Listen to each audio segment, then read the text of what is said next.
MaxSpeedTV would like to thank our partners here at MaxSpeedTV, starting with the Colby Eye Paints. If you're in the market for a new paint job for your car, check out Colby's Eye Paints on Facebook. Need a replica paint of your real-life car? Colby's Eye Paints has you covered. Check out Colby Eye Paints on Facebook. Also by Hershey Design. Hershey Design Company is your one-stop graphics shop. If you're in need of an iRacing paint, league, team, or business logo, or want the logo on some sweet swag, hit up Orion at the Hershey Design Company. You can find them on Facebook by searching HERSHY Design Company. Also by the Sim Speed Shop, simspeedshop.com. You can check them out for all your iRacing sim needs.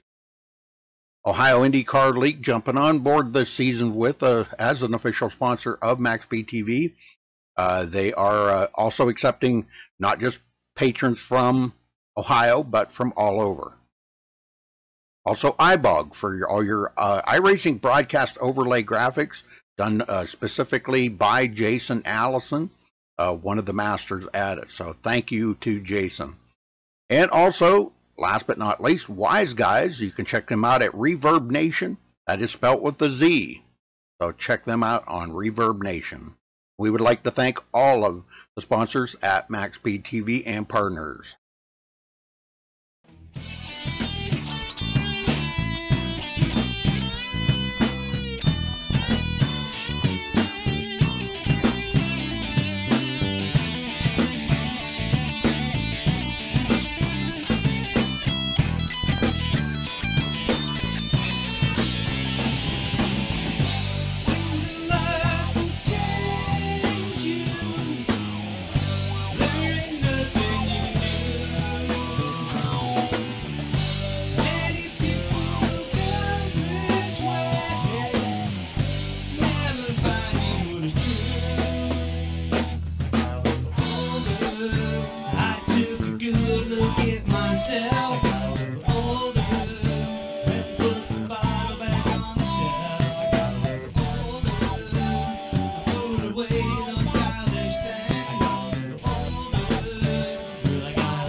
Welcome, race fans. You are watching the OP Racing League 2001 Throwback Series.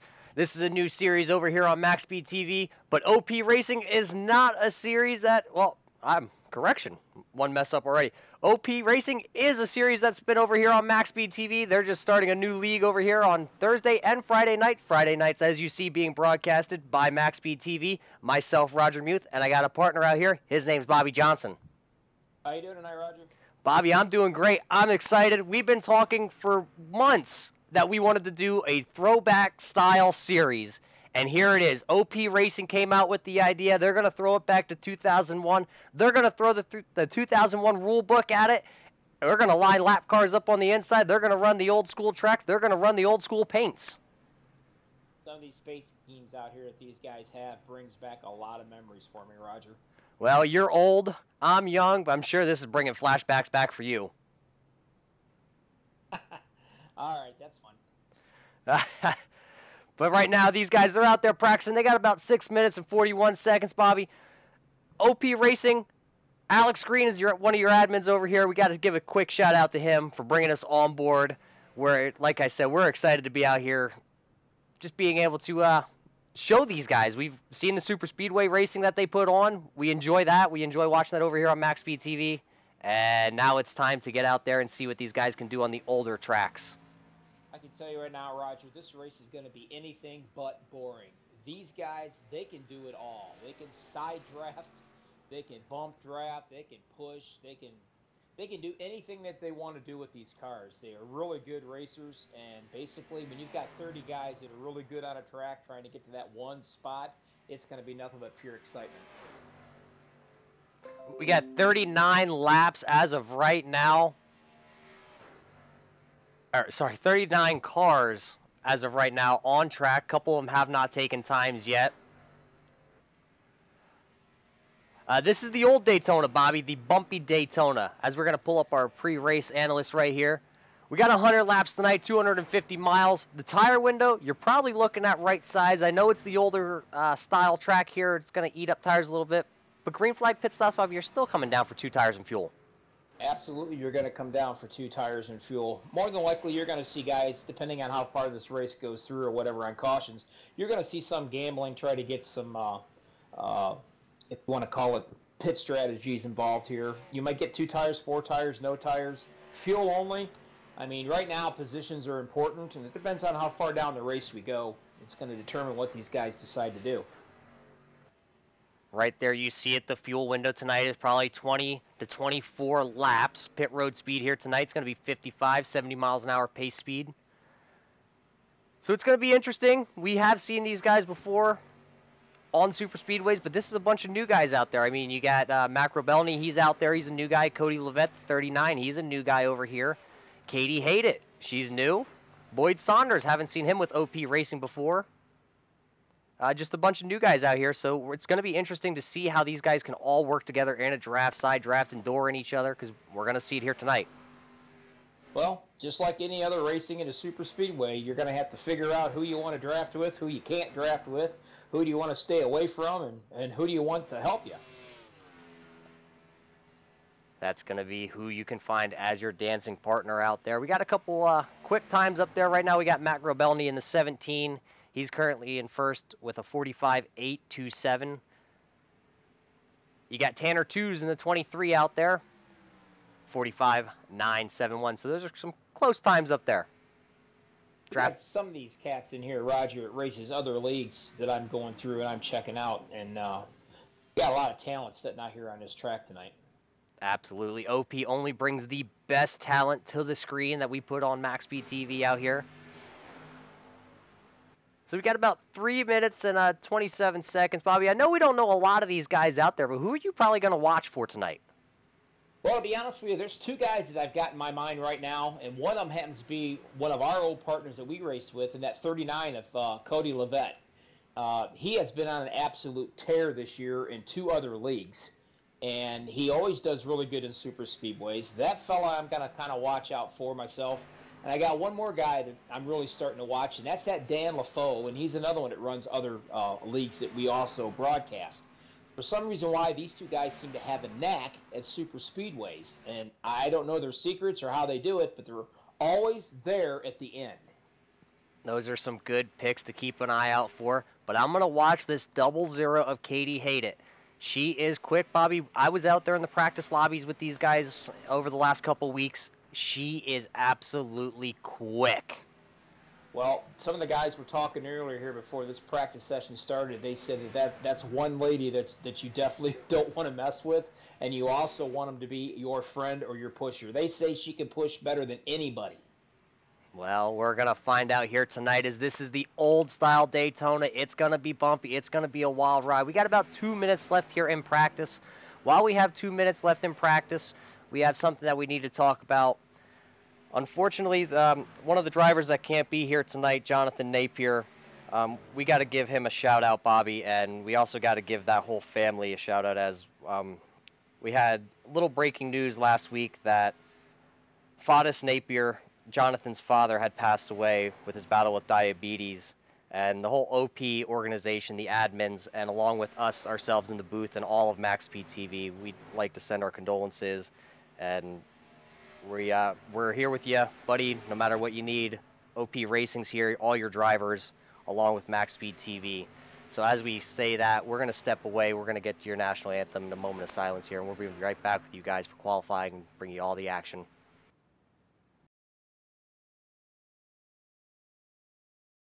We take you down onto the track for our opening ceremonies.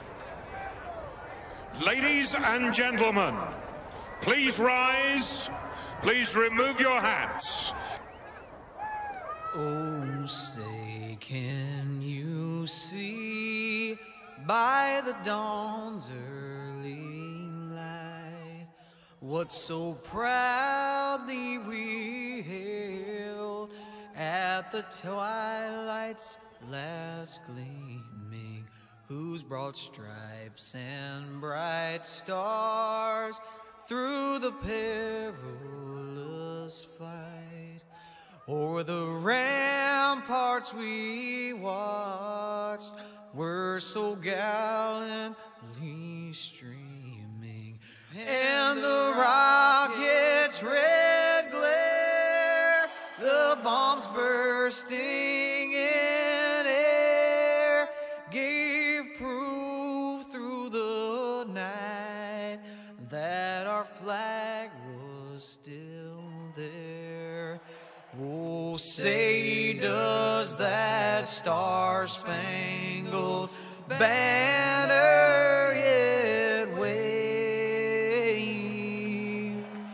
o'er the land of the free and the home of the brave.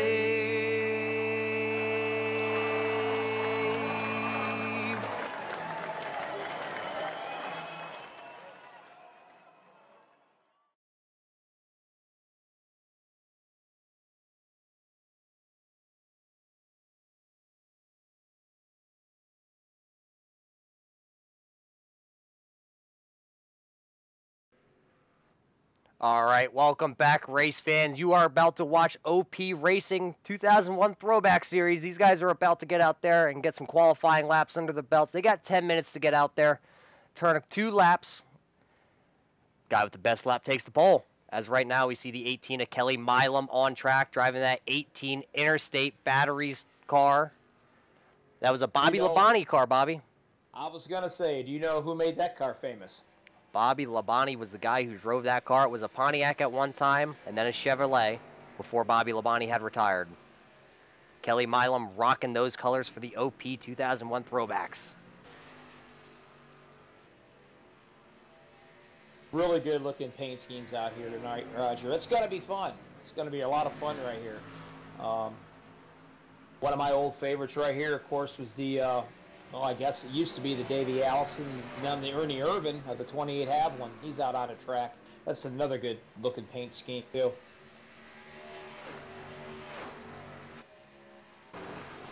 As the 28 of Anthony Poston out there on track, representing Bobby's favorite paint scheme. I'm sure he will be a guy to reckon with, as we've seen him over on the Super Speedway side. Very strong competitor over here with OP Racing. Another guy who's out on track currently, the 7 of Forrest Sparks, also known as he wants to be a Kowicki. Forrest Kowicki there in that 7 machine. As we know, Alan Kowicki, who had lost his life tragically way too early with NASCAR, throwing this paint scheme back to him, that Hooters car. That's a good-looking car, Bobby. Yes, it is a good-looking car. You know what, to be honest with you, Roger, every car out here on this track's a good-looking car. Let's see if we can find Ryan Ott out here in the 26 machine. He's driving the, well, I guess the throwback to Bobby. It's the Wonder Bread car. Yep, it sure is. Let's just hope he doesn't get out of his car and run around in his underwear like that Ricky Bobby. Ryan Ott currently on pole. A bunch of times still coming in. A bunch of guys. Only 13 guys so far have taken times, as now we see it kind of jump up to 18 times. You know what, Roger? You're slipping tonight, buddy. I'm surprised you made a comment about the old Mark Martin number 6 Viagra yet on me. Well, you're being good to me, aren't you? I'm trying to be a little bit nicer to you, Bobby, because we've heard some comments that you cried the other night. Well, it was a moment that I had, but I got over it. I'm good to go now. How about this, Jordan Wright in the 44 machines, the Hot Wheels. It was a Pontiac. Bobby, that was more your time. Yeah, that was way back. It's just, there's so many cars out on track with these old paint schemes, and we love every single one of them. So it's going to be hard, or a little harder for us to dissect what they got going on. As you see, Jordan Wright right now in the 44, he is slotted in the 6th position through qualifying. He has taken his laps. He's going to pull her down there. 39 of Cody Leavitt, he's out there. He's got the old Bill Elliott car. Cody currently 22nd on the board. Christian Walker. Oh, the 42. Danny Valenzuela out there. Valenzuela out there, and he's in the mellow yellow. Who drove that one back then, Roger? Kyle Larson, right? A little bit further back. Oh, the guy that used to rock the ponytail. Just Kyle Petty. Petty's son, buddy. Kyle Petty. Wow, you know your NASCAR, I got to tell you. The 40 of James Mayer, he's also out there in the number 40 DuPont machine. He's going to shut it down. He's in the 15th position currently sitting. Back to what we were talking about, Tristan Walker right there in the 2 coming to complete his second lap in that Miller Lite there. That was a Rusty Wallace throwback.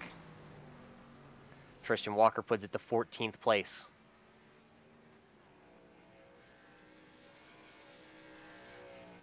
Guys are putting up some pretty impressive times, I gotta say. The 38 of Patrick Seifert, he's out there driving a Budweiser car. Looks like to me probably a Kevin Harvick throwback.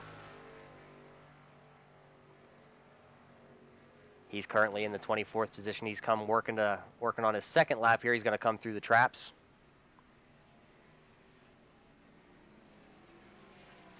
He moves up to about the 23rd position in timing and scoring. Tanner 2's out there in the 23. Well, he's actually not out there. 27th quickest, though. Mark Vegas, he's out there supporting, looks like what, Steve Park? Joe Pennzoil number 1.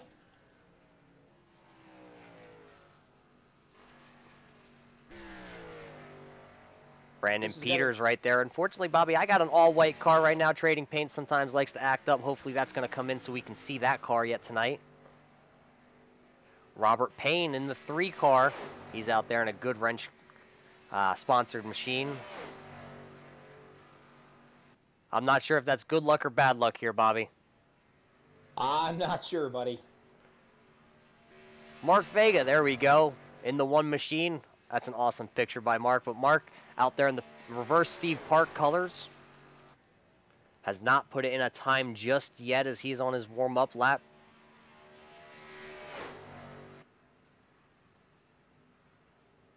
The 71 of Stephen Herman also out here on his warm-up lap too. A bunch of guys have elected to not take times just yet, Bobby, but it's the super speedway. You're not going to hurt yourself starting in the back.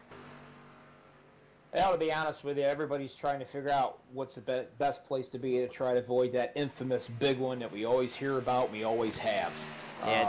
It's not a matter of if it's going to happen, Bobby. It's a matter of when it's going to happen. And how many times?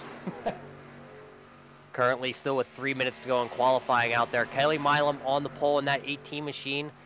Dave Hunt in the 53 is second. Derek Conley in the 31 is sitting in 3rd position. Katie Haydett in the 00 in 4th. And in 5th, Ryan Leiby in that 46 machine. That's your top 5 as you see those other qualifying times currently over there on that left-hand side. We're still watching Stephen Herman, Swervin' Herman, from what I understand. Hey, stop it. Puts it in that 30th, the 30th position as of right now. Still a couple guys to go yet. He could be bumped. Dustin German out sitting on pit road. Brian Beach in the 32 sitting on pit road. I believe everybody else that's out there has made a qualifying time. Cody Leavitt right here still out there on track, just turning laps. He's all out of qualifying laps, but these guys can still go out there and turn laps if that's what he's doing, making pit runs as you see him loop it coming down into pit road. You know, it doesn't matter how many times, excuse me, Roger, that I see this number 3 of the old Dale Earnhardt car there, the Good Wrench Plus, but Robert Payne's got that rocking really well. You can't help but remember that night when he lost his life on this track. Out here at Daytona, this very track, the bumpy track that it is, that was Kenny Schrader. That was the day NASCAR stood still, I believe they said. We got about 1 minute and 30 seconds. There's not really anybody that's out on track. Danny Valenzuela right here, but he's made his qualifying attempts. He might just be out there dialing in a little brake bias for pit road. Nobody else out on track as of right now. Bobby, through that qualifying attempt there, did you see any other cars that you want to speak about? Well, there's a lot of cars out here and a lot of drivers that I'm not familiar with and you're not familiar with. But I can assure you one thing, that by the time this race is over, we're going to know who the hard chargers are, and we're going to have their names down, etched in stone in our minds, and we're going to remember exactly how each one drives, and we'll be able to give give them some good reporters here. As qualifying is just about up. Don't forget, later tonight over here on MaxSpeedTV, Drive for Suicide Prevention. That's a great league. They got the Xfinity Series. They're going to be over here yet tonight on MaxSpeedTV. After this race by OP Racing, the Throwback Series. Danny Valenzuela still driving through pit road, now back out on the track there. Just the only one out there. The lonely man himself. There, Roger, I cannot wait to see all these cars get in line and take off, because you know as well as I do, they'll probably get about 1 or 2 laps in, and then mayhem's going to start. You're going to see guys pushing and shoving. You're going to see them trying to door each other a little bit to get a draft in, side draft in, and you're probably going to see even some 3 wides here tonight. 3 wides not out of the question. 4 wide, maybe we might see it towards the end of the race, but these guys are great super speedway racers, so it's going to be a good race out here. And John out in chat, this is the OP Racing League. This is their 2001 Throwback Series over here on MaxSpeedTV. Stick around, you don't want to miss it. These guys are going to go 200 miles an hour into the corners, bumper to bumper, door to door, as these guys are about to start getting out there. They're going to start gridding up. So, Bobby, let's see if we can work through this starting lineup. Starting on the pole for the first race over here for OP Racing on the Throwback Series, Kelly Milam in that 18. Starting alongside him on the outside, the 53 of David Hunt. Starting in that 3rd position, the 31, Derek Conley. 4th position is going to be the 00 of Katie Haydett. And I apologize for the little lagginess that we have going on here. Bobby, I have froze. Could you take it away from the 5th position for me? Thanks a lot. I'll try to get these guys' names right. If not, I'm sure they're going to yell at me later, but we're going to give it our best shot. 6th position, driving the 46th Throwback, Ryan Libby out of New England. 7th position will be Trenton Barrington. Starting in the 8th is going to be Lloyd Saunders out of Canada. Number 9th position, driving the number 8, Odie Ober. And it looks like the 10th position is going to be Scott Bellum out of Pennsylvania. The 11th position, number 44, is going to be Jordan Wright out of Ohio. 12th position is going to be one of the ones that we know very well. Driving your number 39, is going to be Cody Levette. 13th position to 71, Stephen Herman. And the 14th position, I'm sorry, that was the 13th. 14th position is going to be 19 of Matt Henry. 15th position is going to be the 91 of Dan LaFoe out of New England. 16th position will be the 48 of Ed Watt.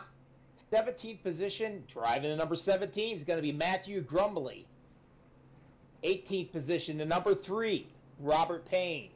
The 20th position, driving the number 2, Kristen Walker, I believe. The 20th position, driving the number 28, is going to be Anthony Poston. And starting in the 21st position, Bobby, I'm back up. I got you from here. James Mayer there in the 40. The 22nd position is going to go to the 5 of Robert Lakova. The 23rd position, that's going to be Christopher Brown.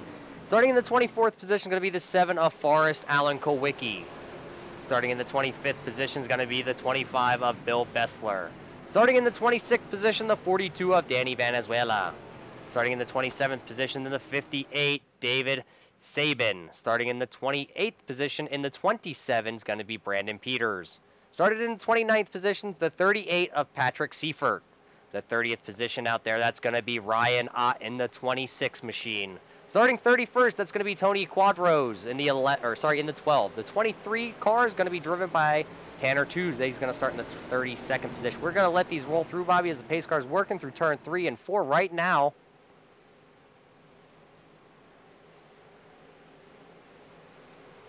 Well, Roger, here we go, buddy. We're going to see literally white knuckle ride racing. These guys are going to be up on their wheels. They are going to be bumper to bumper all the way around this track, and they're going to let it all hang out. It's going to be fun to watch here. These cats are excited, and they're ready to get down and race, and here we go. The green flag is out for the first time here with the OP Racing Throwback Series, the 2001 series. The green flag is out. Kelly Milam on the loud pedal.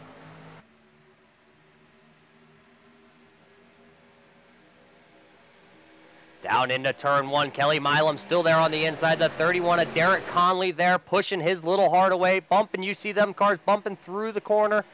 Those are hitting the bump stops. Outside there is still the 53 of Dave Hunt. He's being pushed by the 46 of Ryan Leby. These 5 cats are trying to get out there and get ahead of this pack or whatever, so they can probably get in line and maybe try to motor down the road away from them a little bit so they get in that safety zone. You can see these cars, Roger. They're just bouncing all over the place up there on that track. That is one rough track, and when you're cruising about 195, 98 mile an hour, they're a handful. Handful they are. As the first lap out here for the OP guys is going to be led by the 00 of Katie Hayden. Ryan Leby there in second place. Dave Hunt back to third. Kelly Milam in fourth. Derek Conley currently sitting in the 5th position. A lot of give and take through the first lap here at Daytona. That's exactly what they got to have, Roger. They got to have give and take. Because if you give, you're going to be fine. If you do a little taking, you're going to cause a problem. And you could ruin some guys' days out there. That's what nobody wants to do in the first race of the season. They want to get strung out. They want to run some laps. It's been a long time since they've been out on track together. Cody Levette currently sitting in that 13th position, started in the 12th position. He's rocking that Bill Elliott car on the outside, that Coors car there on the outside. Back out front though, where it's still the 00 of Katie Hayden. Right in front of that 46 of Ryan Leby on the outside as we see the 1 car of Mark Vega on the inside. Not sure if he gridded or not, but he's coming off pit road right now. One thing these cats are going to have to do, Roger, they're going to have to use their head, and they're going to have to be patient. And the reason why patience is so important right now, because these bad boys got 100 laps they've got to run here tonight. As you see Katie Hayden get a little bit loose coming off turn 4 there. Got a little shot from the 46 of Ryan. Ryan's going to jump to the outside now. See if he can make that outside lane go. 2 by 2, Bobby. They're still stacked up. You know, I really like what I'm seeing out here, Roger. These guys are, they're actually smart enough that they're not dooring anybody. They're not trying to get that side draft thing going right now. They're actually allowing a lot of room for everybody to bounce around because this is the rough Daytona track. And I'm really glad to see that. Oh, as you see the 46 is turned, gets into Katie Hayden. Katie Hayden back up the track. Oh, a bunch of cars. Bill Elliott up and over. Skinner up and over. Wallace coming in. Ah, you see what I did there? Yes, I did, and I like it. And you call me the old guy. Oh, man, it's an early wreck here. The Lloyd Saunders. Let's see if we can go back and catch what happened. Jimmy Spencer. Yeah, we're all hurting over here. Let's see if we can follow Katie and see what exactly happened, as I believe the 46. Oh, this already happened.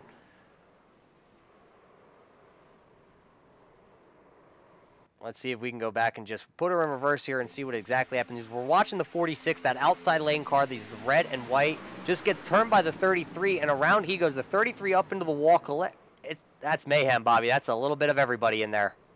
It sure is. And you know what? Every single one of these guys out here is going, thank God for a fast repair. Otherwise, we'd have lost half our grid right here.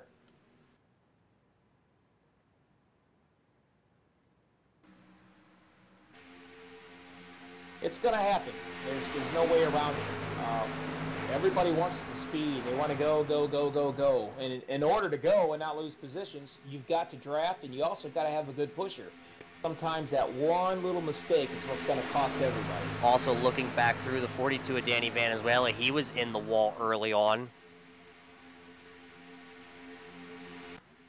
And then coming down the backstretch, the one that we just watched, we're going to watch it again. You see the 46 just get turned around there coming through, and everybody else is just piling in. These guys are going so fast, just like the real deal here, Roger. You know, it's a luck of the draw. You can get on the binders and try to avoid the big one, but 9 times out of 10, it happens in a blink of an eye, and there's just no place for you to go. You're just along for the ride.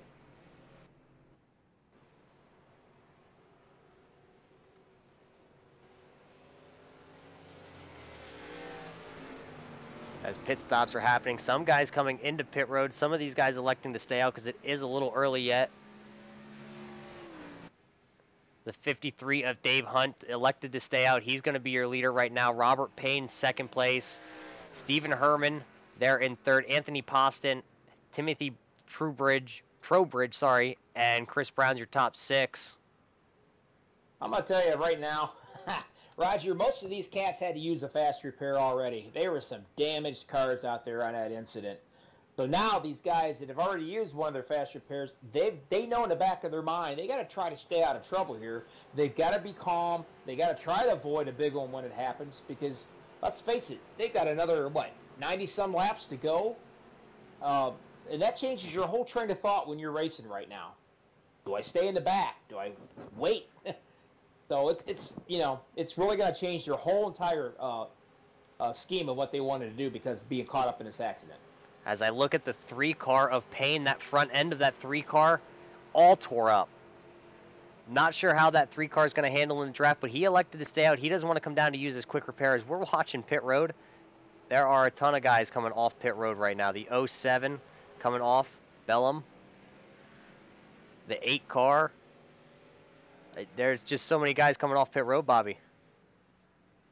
The 45 of Doug Wysocki, he's coming out of pit road.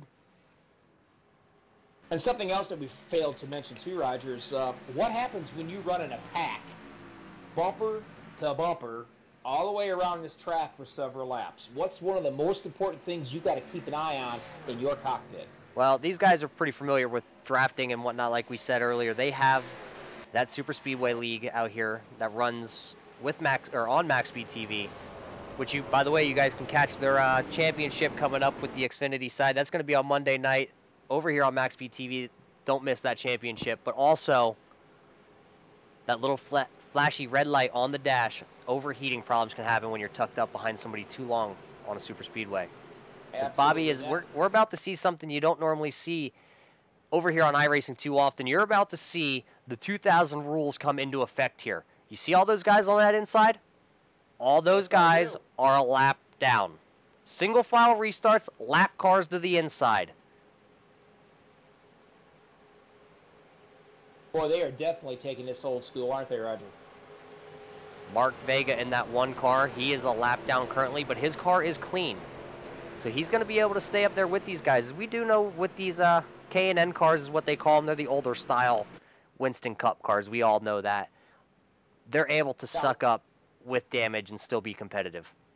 Roger, was there such thing as a lucky dog back then? There was not, but since we can't race back to the caution, they are going to give the lucky dog to somebody. The first car lap down will get a lucky dog. Pace car's in, Bobby. We're about to get back going green. The 53 of Dave Hunt, the leader. He is on the loud pedal early. The 3 cars chasing him. And the number 1 car's tucking up into the inside. He's wanting that second position, but he doesn't have any drafting help. He's got about a 10 car blank of nothing but road there, and he's waiting for someone to come up to give him a hand. As the 53 goes to dive down in front of the 1 as they work through turn 1 and 2. As you see them guys out back still 2x2. But you got about a 5-car breakaway right now out front. You got one guy off the pace. He's off the back of the back stretch down into the grass there. No caution now.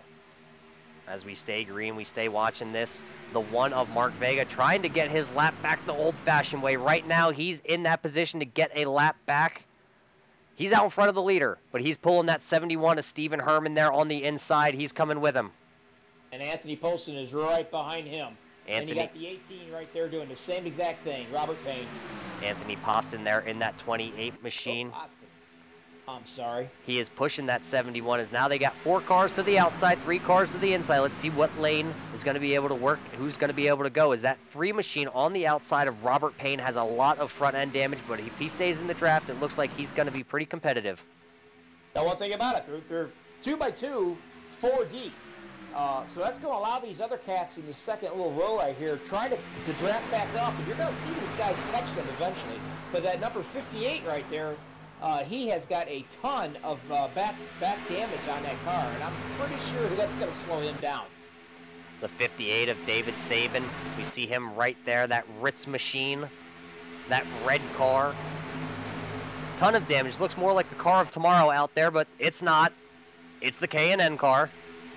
But a guy who's made it pretty close to the front here, that's the 14 of Timothy Trowbridge. He started back there in the 42nd position. He's currently running 6th. Look at these guys snake down the backstretch there, that outside lane. They are getting wound up on the outside. They are pushing even in the middle of that pack. As you can tell, these cats, they know that outside line is a faster way, believe it or not. The bottom line is a faster way around this track. But this whole track, the bottom line is the bumpiest. So these cats moved up to the high side, and they get enough of them up there, they can just motor right on around through there. And you're going to notice some of these guys in this outside line, they're going to move right up in there in those top spots. You say the outside lane's faster than the inside lane. Mark Vega, he's going to disagree with you right now as he's still out front technically. He's leading this pack, but was a lap down, currently fighting to stay on the lead lap. The 71 is Stephen Herman, who's right behind him. That's your leader. That white car on the inside lane, the 71.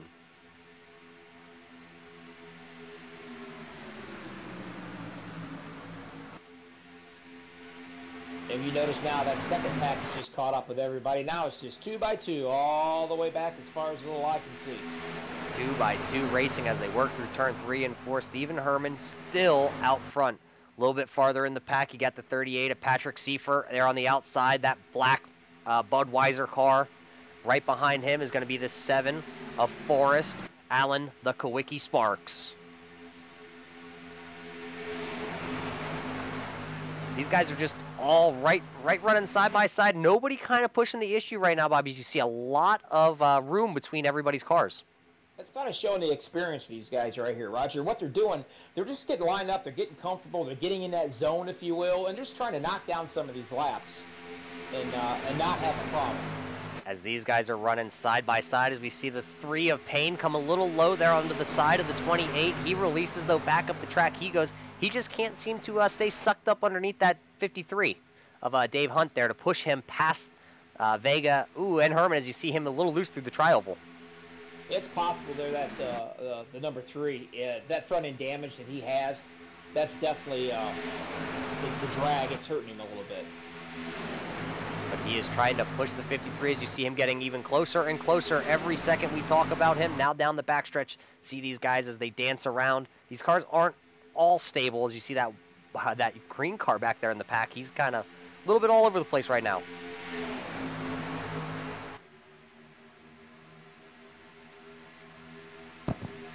Stephen Herman still holding that lead over Dave Hunt as they work through turn 3 and 4. Stephen Herman doesn't seem to be bothered by the 1 car of Vega there in front of him. He's just letting him out there. He's just pushing him around the track. Lap 14 in the books here with the OP Racing guys. I'll tell you what, you want to talk about excitement, Roger. I mean, this is exciting right here. These guys are running pretty good. They're running good times. They're staying far enough apart from each other where they're not causing any issues or problems or that big one. Oh, the one's around. We got a big one. The 28 turn number 1. Oh, it's another big one as everybody's caught up in this one again. The 101 of David Gainforth just comes into the picture, just gets damaged. Now it looks like his front left tire's locked up. Let's see if we can go back and catch the replay on that.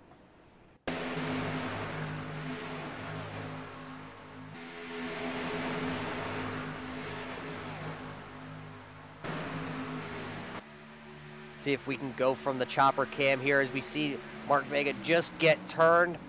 Bump draft going wrong down the backstretch, and you see everybody just coming through, trying to scatter. Some guys electing to go through the grass, as you saw Gainforth just kind of come in there just a little late. It's one of those deals where he wasn't quite square to the back of the bumper, and when you're not square like that, you're going to end up, you're going to turn the guy in front of you. It's that simple. And when you do, when you're in the front of the pack like this, it's just mayhem. As we see, well, iRacing not cooperating with us, saying guys aren't on track who are on track.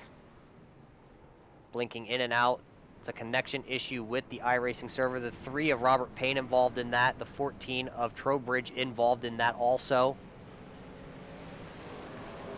You see the 6 car of Dustin German. He was going through the grass there. The 71, who was our leader at the time, Stephen Herman, now showing a lap down. He was involved. A tough break for a lot of these leaders. Yeah, Stephen was up front for, pretty much the beginning of the 15 laps of this race right here. As you see a lot of these guys starting to come down pit road. The 28 of Anthony Poston, he's your leader. Kelly Milam, Matt Henry, Patrick Seifer, and Forrest Sparks as your top 5 coming into pit road. Bunch of guys staying out also. The 8 of Cody Ober staying out. The 31 of Derek Conley also staying out there. Dan LaFoe in the 91, he's also stayed out on track. And the 33 of Trent Barrington also stayed out on track. Mark Vega out on track right now. Still a couple laps down. Thrown in the 39th position. He was involved in that big wreck. As Anthony Poston beats everybody else off pit road. He's going to beat that 38 of Seifert off. This right here is going to ruin a lot of guys' day, Roger. I'm sure some of them's probably going in for their final fast repair that they can have. So now that means they got to run. They got to run about, what, 70, 75 laps, and they got to keep their butts out of trouble. That's going to be a challenge. As we were only working lap 16, we've already had 2 big ones out there tonight. As your leader, oh, yeah, there's your leader, the 5 of Robert Lakova. Second place. Doesn't matter where you're at, Roger, in this pack. Doesn't matter where you're riding. Some guys like to ride in the back and try to miss the big one. And other guys want to be up front so they can miss the big one. But you know what? It always seems to bite you.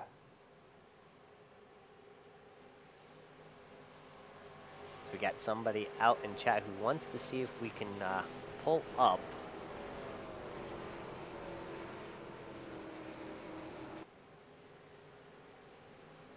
Let's see if it allows me to click on him.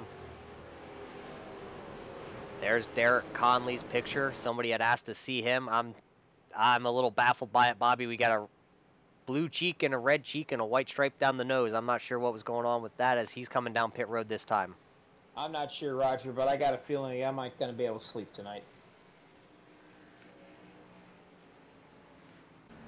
Thomas Gould there in the 21 machine. You see him coming off pit road. He was not involved in that accident as he came just slowly through there on the banking. He's working off pit road right now. See him on the backstretch.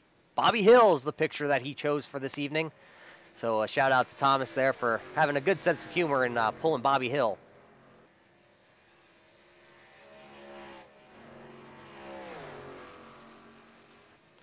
The lead has now changed. Lead has now changed once again, Bobby. The 12 now of, well, iRacing's lying to me with these lobbies again. The 12 we were going to talk about is Tony Quadros. He's sitting back there in the 10th position. Robert Lakova still out front. Ryan Ott second. Billy Bessler there in third. Anthony Poston in fourth. Patrick Seifert fifth. Kelly Milam sixth. Lloyd Saunders in the 94 car. He's in the top 10. He's in seventh. The 46 of Ryan Leiby sitting in the 8th position. Matt Henry in the 19, currently in the 9th position. And now Tony is being showed in that 12 car in 10th.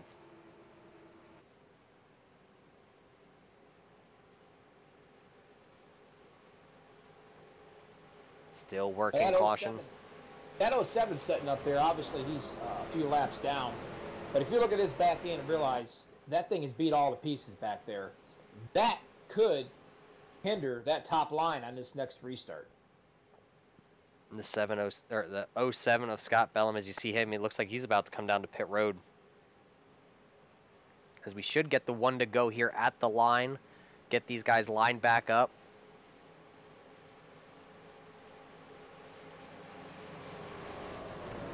As the lights on the pace car are off, we're going to get these guys going here once again.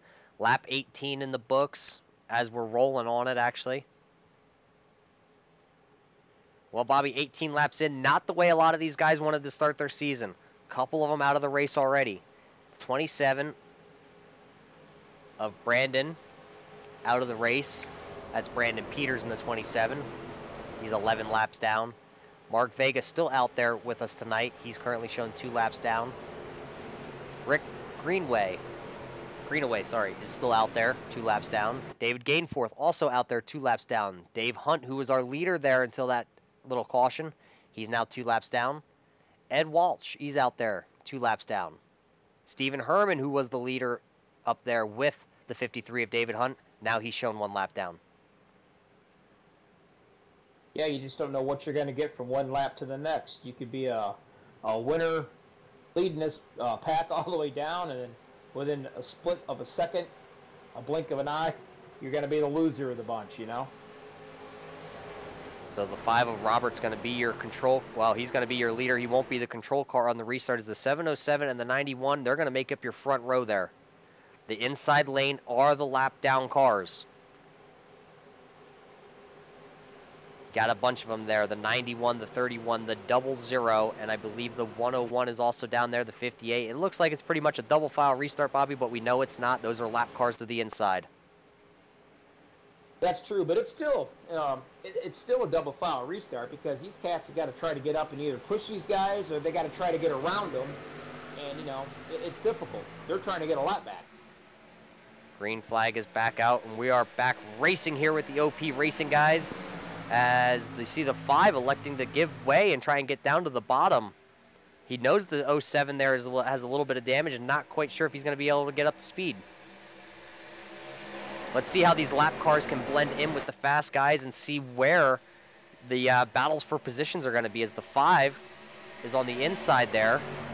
And your next car is the 26 of Ryan Ott. He's going to actually now be behind that 5 cars. The 5's looking to go to the outside, possibly going into turn 3, as he's going to the outside now with the 07. The one thing that we've not seen here that we normally see in a lot of super speedways is you would think that these first 5 or 6 cats would want to get up in single file and truck on down the road and try to separate themselves. They're a little bit safer, not getting caught up in another big wreck. But they're not really doing that. They're literally racing hard every single lap.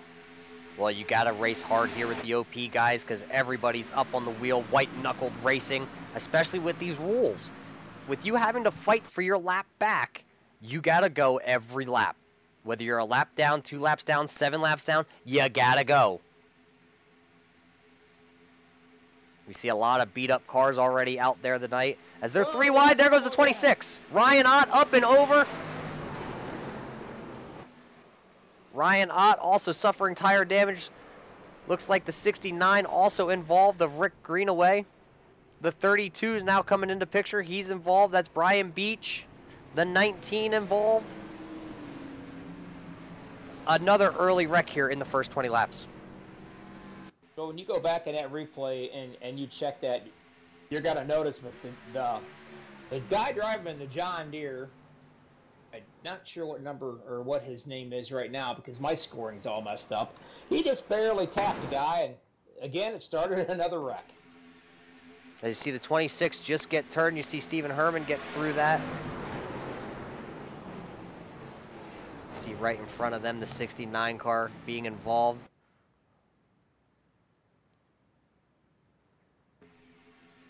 Take it from the chopper as they go down as you're watching the 69. See, the 25 just tried to switch lanes there and got everybody wrapped up. The 33 was involved. We missed him. The 18 involved again. Anthony Poston and the 28 involved. The 19 coming through there sliding. Another early wreck and a lot of good guys wrapped up once again.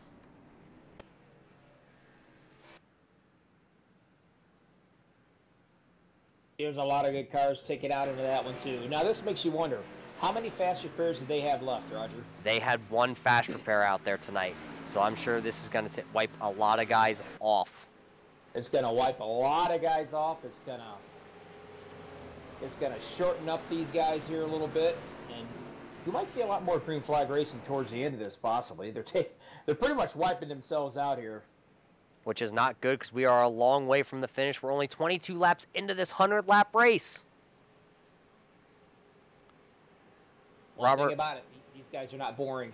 Robert Lakova still out front. The 38 of Patrick Seifert. The 46 of Ryan Leiby. Leiby. The 2 of Tristan Walker now up into the top 5. And the 3 of Robert Payne also making his way back into the top 5. Christopher Brown in the 37. He's 6th. The 39 of Cody Levette. He's sitting in 7th place. Jordan Wright in the 44. He's in 8th place. Anthony Poston shown currently in the 10th place. Number 14, Timothy Trowbridge. I'll tell you what, I watched him go through that wreck, and he went all over the place, and I do not know how he came out of that unscathed. But he did. As we pull a closer look on that 14, he has a little right front damage, maybe a little left rear damage, but he should be all right to keep going. Bobby, let's see if we can grab a quick word in with the 28 as he's sitting on pit road. Let's see if I can find him out there for you, as this is not our team speak that we're used to seeing. Let's see if we can find him. I saw him out there earlier.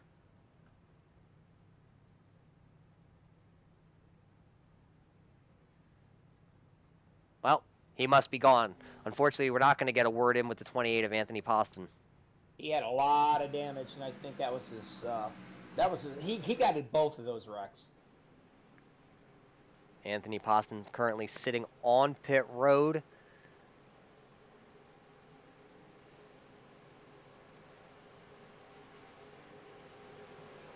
Bobby, I'm looking through timing and scoring. It says everybody that's in the we got 27 cars still on the lead lap currently. Wow, it's amazing that you have that many still on this lead lap. You know, it's tough, like you said, Roger. They got to fight for every single point that they can get out here. They got to fight to get their laps back. Everybody's fighting for that same little piece of real estate. You're gonna have. I mean, it's gonna happen. You're gonna have this. Ed Watch is going to be the first lap down car on the inside. He's currently shown in the 24th position. So it's going to be interesting to see how now that goes. Ed hasn't been out in front of this pack at all tonight. Now he's going to start on that inside lane there with the one of Mark Vega pushing him.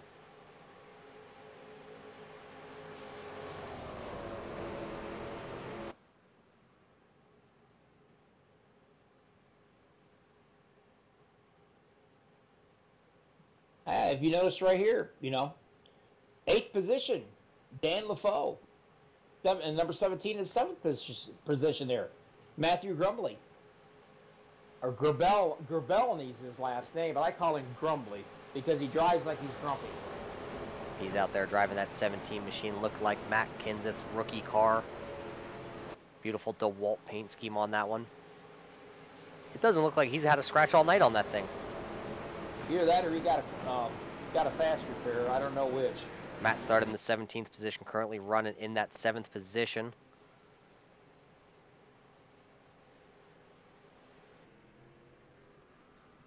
As I believe we're going to go around one more time.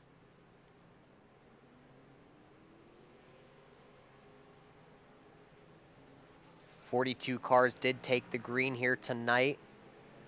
Only currently 23 cars being shown on the lead lap. The last guy on the lead lap, I believe, is going to be the 21 of Thomas Poole. You're still looking at about 75 laps to go. Some of these guys are running on their very last repair, and some of them are running with only one fast repair left. Some running with none. That's right. Super speedway racing can be like this, Bobby. It can either be a long grind, or it can go green. We haven't seen very many green flag laps yet tonight, as we are working. This is the third caution for 15 laps. Super speedways can either make or break you. You can start out one of these races and be the happiest guy in the entire track, and about a quarter of the way through the race, you can be the meanest guy in the world, just for the fact that you've been taken out by somebody else's driving problems or incidents or whatever. And patience, Roger. Patience is the virtue, and that's something that everybody has to have here if they want to continue to be able to run the full length of this race. We always say that patience is a virtue, especially at these super speedways, but tonight we see them a little bit more racy. Maybe that's because we're out here, Bobby. This is the first race of the season for these guys. They ran last night here at the same track, but now they're on MaxSpeedTV. Well, I'm glad you're on MaxSpeedTV, and I'm glad I'm sitting here being able to broadcast it with you in the booth, because you know what? Whenever you have this many cats out here in a track like this in a super speedway, it is anything but boring. Well, Bobby, why don't you take us to green as we're waiting on that pace car to pull off? I can do that. Boogity, boogity, boogity, boys. Send it. And send it exactly what they are doing. The 5 of Robert is back on the loud pedal. The 38, though, is looking to his outside as Rob went to the inside. Now that 46 of Ryan Leiby is pushing the 38 of Seifert to the lead. Now that 5 car is stuck on the inside lane. Nowhere to go. We'll look at the outside. There's that 2 of Tristan Walker coming up there in that Miller Lite machine, being followed by the 3 of Robert Payne. Robert Payne looks to have that damage all fixed up. Robert Lakova is all over that John Deere ride of Patrick, trying to get him going because that top line is just driving away.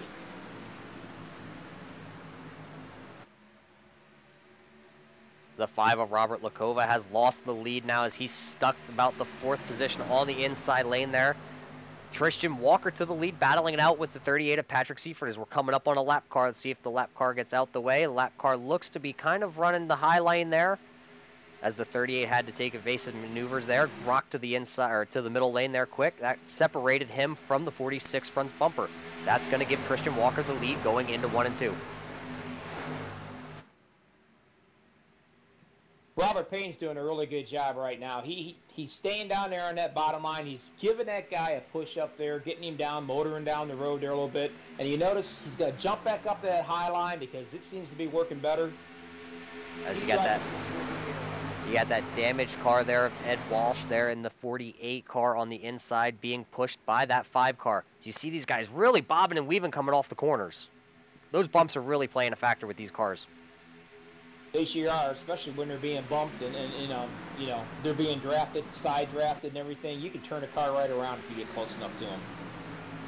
Still out front, Tristan Walker, Robert Payne pushing him. That's the 2 car and the 3 cars. You see them run the middle of the track right in front of everybody.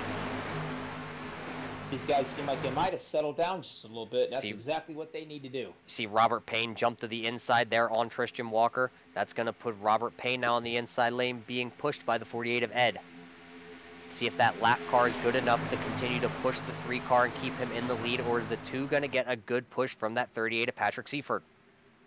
See them guys bumping on the apron. That got the 3 a little loose coming off the corner. That's going to give the run to the outside as here comes Tristan Walker. He did a really good job holding that car there because he could have lost it, caused another big one, but he was able to handle onto it. Tristan Walker right now has the lead. Robert Payne 2nd, Patrick Seifert in 3rd.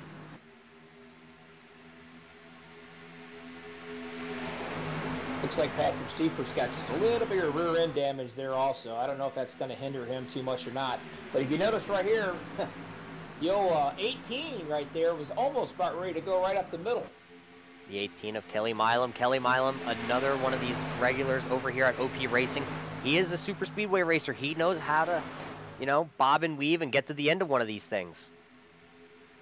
Yeah, he's showing 1 lap down. He'd love to be able to get his lap back, I'm sure. He is fighting hard to try and get to the front of this pack and hope that maybe somebody in the back kind of messes up. Not that we would want to see another yellow, but I'm sure Kelly would like to be out front and then the yellow come out. The 38 of Patrick Seifert now has the lead. He is that control car, that black Budweiser car on the outside. He has that 46 of Ryan Levy. They're pushing him. Christian Walker is now stuck on the inside and going backwards. As the 46 looks to the inside now of the 38 going into turn 3. And he is going to take that with ease, it looks like, with a little bit of help down there in the bottom to give him a good push. As you see those cars dance again coming off turn 4, there's that little bump there on the inside. They all hit it. You saw them all wash a little high, but they all able to hold on to it. That time at the line, the 38 of Patrick Seifert led that lap again.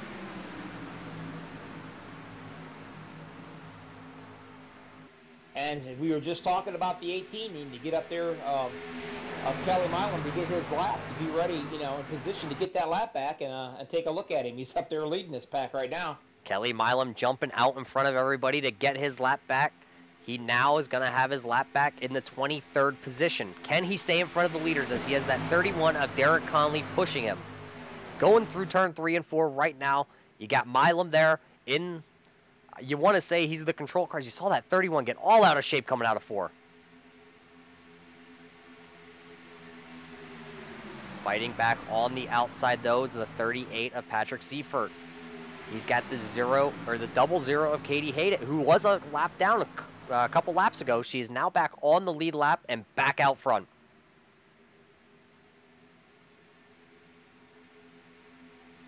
They're doing a pretty good job right now. I mean, they have settled down a little bit, and that's a good thing because we still got a long way to go in this, Roger. Tristan Walker off the pace going down the backstretch. He pulled over and let everybody go. I'm not sure if he's just, all right, I had my fun. I led a lap. I'm going to see if I can go to the back here, save the car, and be around at the end as we're only 31 laps into this 100-lap marathon. Man, these cats are 3 wide up here trying to get their way up, work their way up towards the front. The 37 of Christopher Brown right there in the mix with Danny Vanezuela. The 46 Also dropping towards the back, that's Ryan Leby. So now Leby's got a great run coming up the inside, back to the bumper of the 38, coming off of turn 2.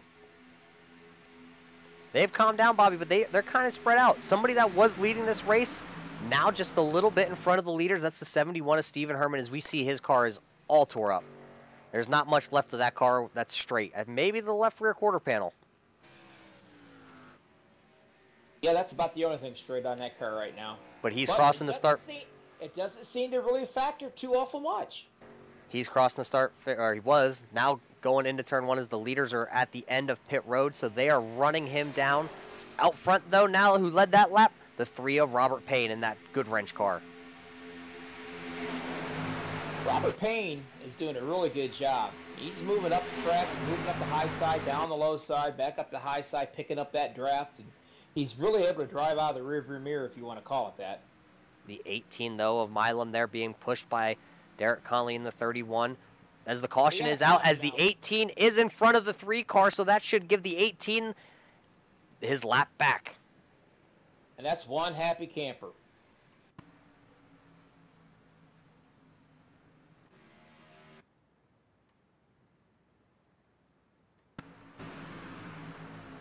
I'm not sure what the caution was on that, Roger. I'm getting a false reading as these guys are down pit road.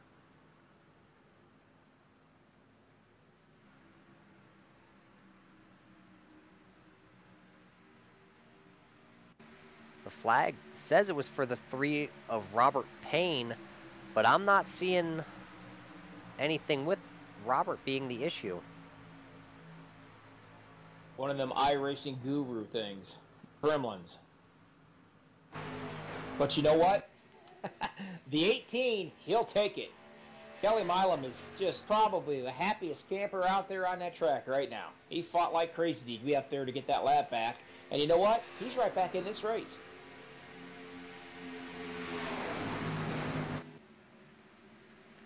As we watch the replay there, we didn't see anything out there on track, so we're unsure where that caution came out, because iRacing is telling us it was the 3 of Robert Payne, but as we watch the 3 of Robert Payne, we know for a fact that it was not the 3 of Robert Payne. Let's chalk it up to a shoe booty. What do you think? Well, shoe booties are what you like. As we're watching the 31 of Derek Conley, looks like he's going to bring these guys down pit road. And the 3 of Robert Payne's going to come with him. The 00 of Katie Haydett coming down. 37 of Christopher Brown. 38 of Seifert. All down pit road, your top 5.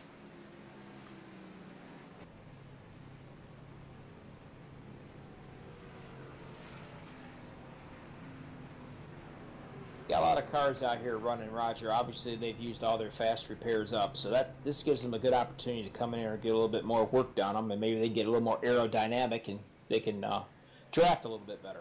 3 of Robert Payne done with his pit stop, as it looks like he might have took 2 tires and just fuel, as he'll be the first one off pit road.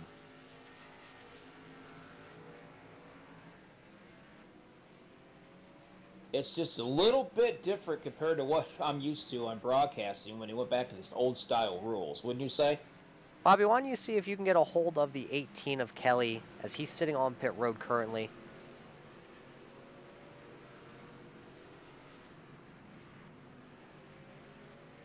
Kelly, this is Bobby and Roger up in the booth. You got me? Yeah, how you doing, man?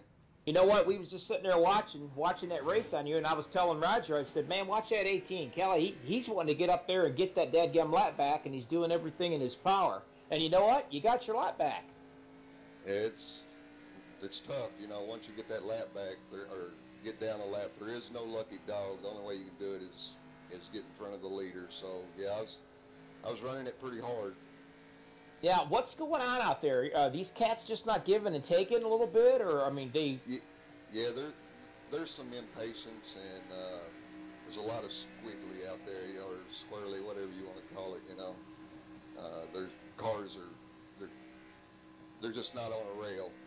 Well, these cars look like they are extremely loose and bouncy out there, especially with the old track that they're running on. It's got to be a handful. Oh yeah, definitely. Once you get a few laps under you, though, you know, you kind of know the track, so you can eliminate a lot of that. But you got to get a little bit of seat time on it. All right, listen, it was great talking to you. Get yourself back up there and work back up and get your laps back and get to the front of this thing. All right, thank you, man. All right, buddy. That was Kelly Milam. We were watching him right before that yellow, talking about him, that he wanted a yellow to come out. Well, he got his yellow. We're not sure where it was on the track. We're going to chalk it up to, like Bobby said, a shoe booty. Unfortunately, not able to bring that to you. But Kelly Milam in that 18, now back on the lead lap. Let's see if he can make his way to the front or if he's going to hang out, as we still have over half this race to go. Well, like you said, Roger, there's not a whole lot of give and take starting out here in this race right now. And some of these cats, when they start using up their fast repairs, they're going to be kind of forced into giving and taking.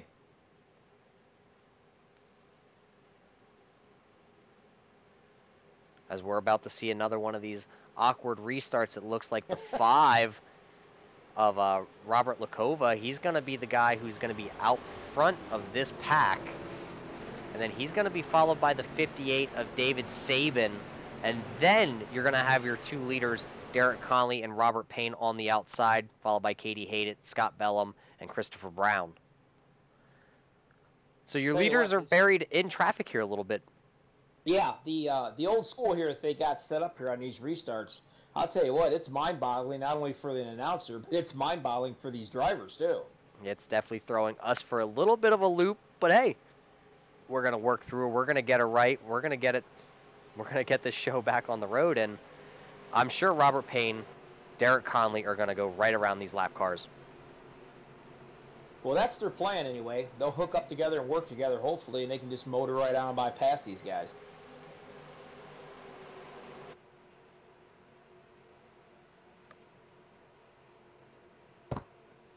As you see it right there, you see the 5, the 58. They're going to be lined up on the outside. Those guys right now currently are on the lead lap. They're just in front of the leader, about to go a lap down. They were caught by the caution, and that's the position that they were put in. The 94, the 8, the 14, and the 48, all those guys 1 lap down. And they got to do everything they can to stay out in front of these leaders in case that other caution comes around so they can get that lap back.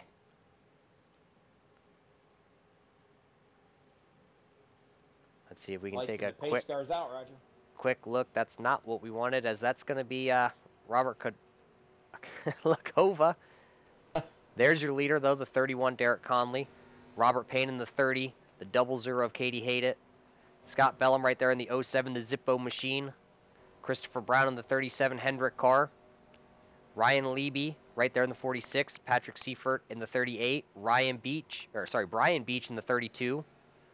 Joshua Spalding in the 9, and Dustin Gurman in the Viagra car. That's your top 10. Working out of turn 4, about to get these guys wound up. It's going to take them about a lap and a half to get up the full song and dance, as we're waiting for that Mustang to get off the track. It's slow enough.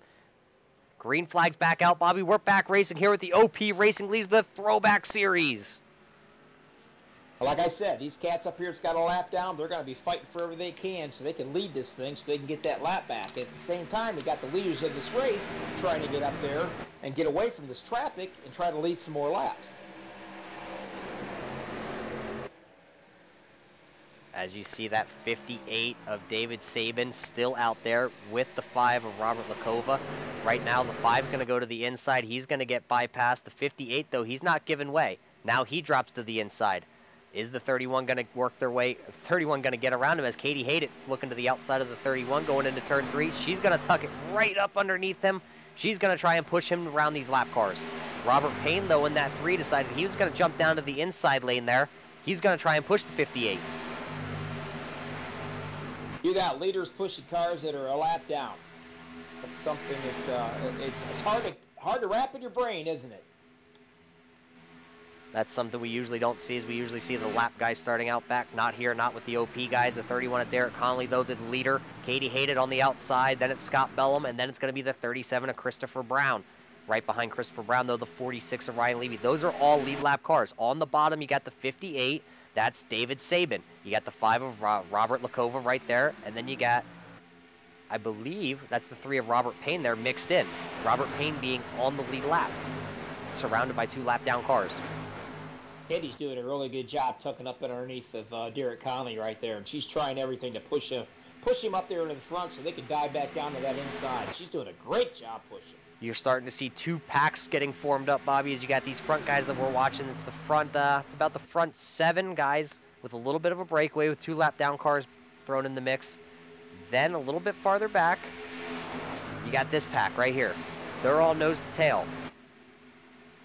You got the 32 of Brian Beach, the 9 of Joshua Spalding, the 7 of Forrest, Alan Kowicki Sparks, the 6 of David Gurman's in there, Tristan Walker also there in the 2 car. Kelly Milam's also right back there. Cats need to get up, they need to get single file, and they need to just bump draft all the way, and eventually they can catch that first pack. And if you notice right here, that's exactly what these guys are starting to do. They're starting to single file it. But up front, you got this little battle going on. The 07 now of Scott Bellum, he jumped to the inside. He's being pushed by that lap car. At the line that time, though, Conley had him by the front fender. Scott Bellum, though, not going away on the inside.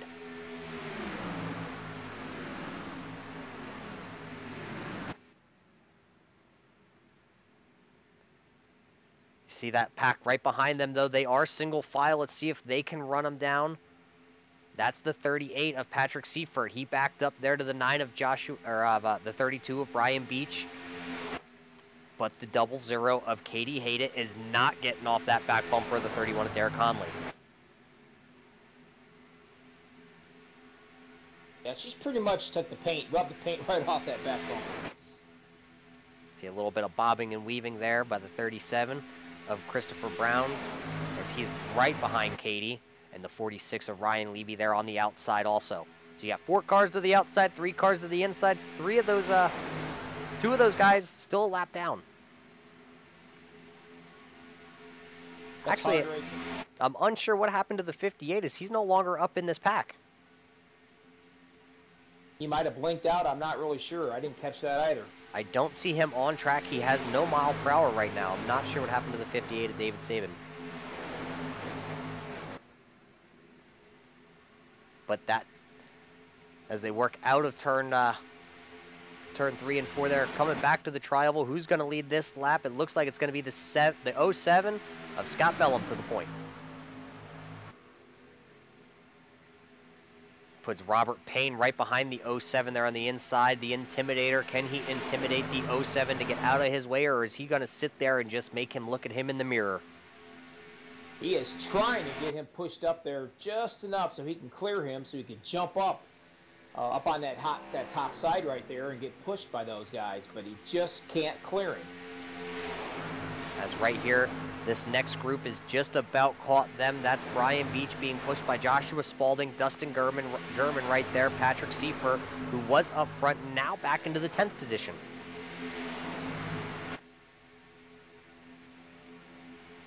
Mark Vega also mixed into this group, but Mark is 2 laps down currently, as he's tagging right behind the 7 machine of Forrest Sparks. Now Robert Payne, he decided to jump up on the high side there and get behind Katie Hayden right there, hoping that maybe the 3 of them can push it away and motor up around these guys and get back in that inside line. Derek Conley back in the lead. Katie pushing him hard. As you see Derek kind of go to the inside there. Let's see if he goes back up and blocks Katie coming out of turn 3, 4, or if he's going to hug that bottom lane, hope the 07 can get a good push to him. Looks like he's going to stay down there, as that you got that 5 duck below the yellow line there. He's kind of all over the place, but he's going to gather it up. They're going to keep the train moving, but that broke the inside momentum up a lot. So now you see the 00 in the lead with Robert Payne going to the inside. Ooh, the 37 a little loose going in through the corner there. He's up and down the track. He's going to hang on to it, though. Now the 3 back to the outside in front of the 00.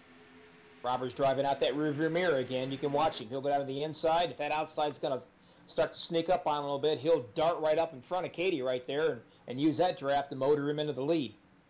The 31, the 3, the 07, the 00, the 37, and the 46 lead lap cars. There's that lap car, the number 5 of Robert Lakova. He's blended in with these guys. He's been up there the whole time.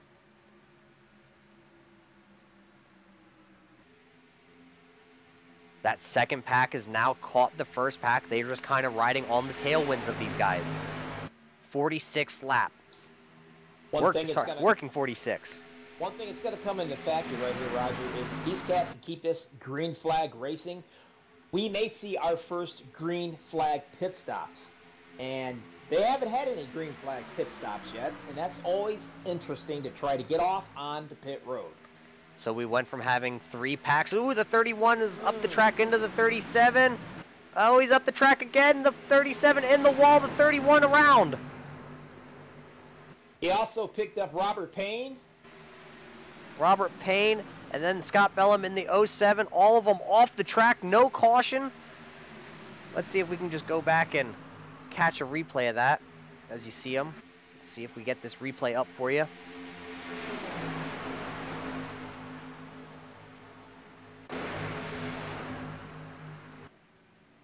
As you see them all just kind of bottleneck. The 46 turns the 31. He's into the 07. That collects the 3 as they all slide to the inside.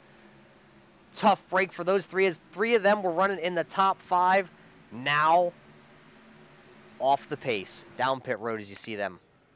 Robert Payne has got to be absolutely heartbroken. He went all the way down into the inside down there, off the track completely, to try to avoid that wreck, and he just about cleared everything, and all of a sudden he got hit at the very last bit in the tail end there, and it took him out.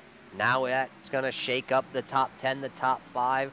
Now out front, the 46, Ryan Levy, as we saw him getting into the 31, that turned them guys to the inside.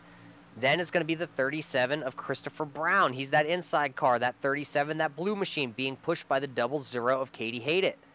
Then Brian Beach right there, that blue car tailing the field, the bright blue one. That, excuse me, that's Brian Beach. Then Joshua Spaulding right behind these guys, still tagging this lead pack. Again, Robert Lakova is driving his heart out so he can get up there in case we have a caution, so he can get one of his laps back. We have a bunch of guys still sitting on pit road. Is the 3 of Robert Payne still on pit road. The 94 is on pit road. The 71 on pit road. Bunch of good guys that we saw out front currently on pit road. The 00 though, Katie Haydett out front. The 1 of Mark Vega though, he came to party, he came to dance. Now he's trying to get his lap back. You got 2 races going on at the same time. You got 2 of them fighting for the lead, and you got a couple cats right here trying to fight to get their lap back. Mark Vega trying to get a lap back. The 5 also trying to get a lap back. That's Robert Lakova. If the caution came out right now, which we don't want to see, Mark Vega would be the guy who's getting his lap back. He's on the outside being pushed by that 00 of Katie Haydett. The 46 right there of Ryan Levy on the inside being pushed by the 5 machine. He is also a lap down. The 46 being in second place. The 37, Christopher Brown, in third place. Then Brian Beach is a little bit back there. Those 2 blue cars, Brian Beach, Joshua Spaulding. Then it's going to be the 6 of Dustin German. He is coming.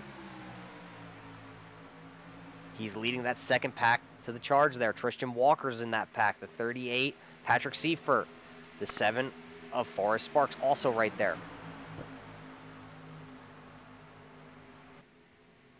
You got 2 races going on up front here, but then you also get, we're halfway, but you also got then another pack back here.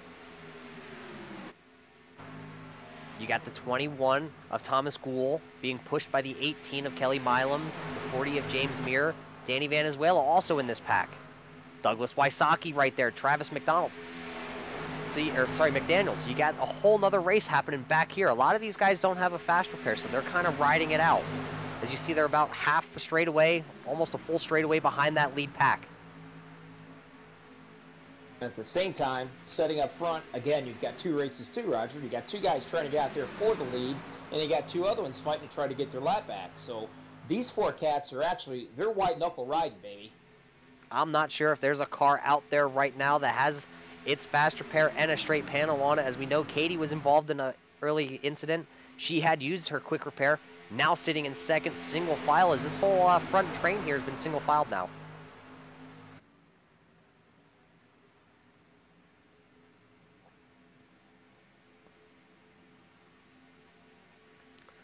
Let's see if we can go on board with the 46. This is what the 46 is seeing as he is pushing that 1 of Mark Vega. Mark Vega, a lap down, not your leader, but the 46 here in second is your leader. This is a lap around Daytona. As you see the 46 just peek out from the 1 just to get some air to the front nose of this. He doesn't want to overheat. He's out leading. That's a dangerous game. Every time he peeks to the inside there, he has the possibility, if he's too close to the 1, to turn the 1. That's not what the 1 wants. That's not what the 46 wants. In here watching these cars going around, you can just see how bumpy it is that they have to deal with. I mean, they hit those bumps that fast, especially when they're being pushed. I mean, it's a handful.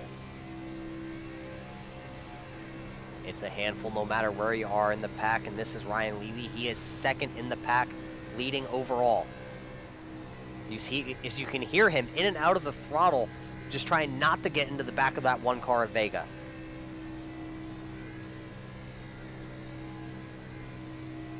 Katie, I don't know where she got her run at, buddy, but she just dove up to the top side, and she is on a mission right now.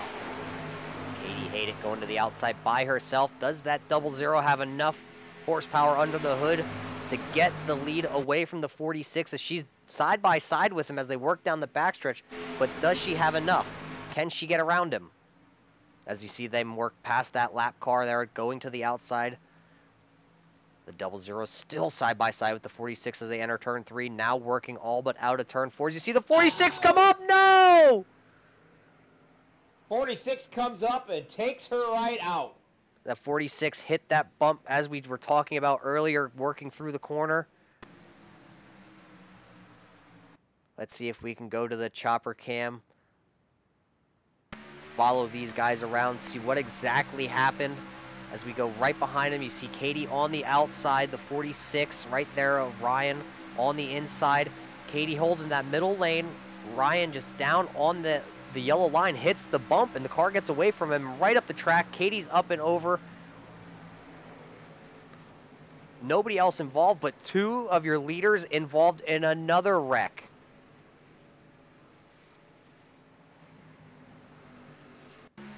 That's unfortunate right there because she was running a really good race. Let's go on board here with the 00. This is what her point of view was on the outside. Had probably no idea that the 46 got loose down there, as you see him just out of screen, and then all of a sudden shoots right up into the wall. 46 up and over the 00 right in the wall. That's going to put a lot of damage to the 00. As the 00 has no steering input, that's probably going to end the day for Katie. And she drove a great race so far. She was really patient. She pushed up when she had to. She made moves when she had to get herself up in here in position in the front of this pack. And, you know, one little mistake, and you're on the outside of this race watching it.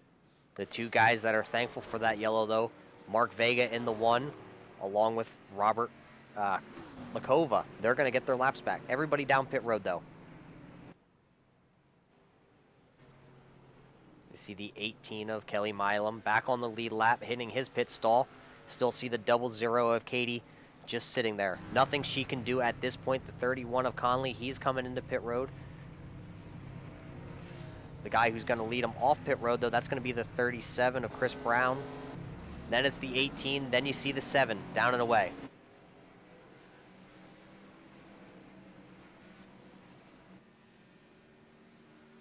The only one who stayed out, though, Joshua Spalding, playing the game. He's going to stay out. He's going to be your leader. We still got 45 laps to go this race, friend. 45 laps to go yet here at Daytona for the opening race for the OP 2001 Throwback Series. Well, these guys aren't afraid to put the hammer down and race. I'll tell you that. This is anything but boring. Super Speedway racing never seems to bring a boring moment. But while they're still working caution, we're going to step away for just a moment. We're going to play one of our commercial breaks. We'll be back with you in a moment. You won't miss a thing.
right, welcome back, race fans. The only thing you missed there was the 9 of Joshua Spalding chose to come down to pit road. Now he's going to start back in the 17th spot as the lights on and the pace car are out. Your leader is now going to be the 37 of Christopher Brown on the outside, followed by Kelly Milam.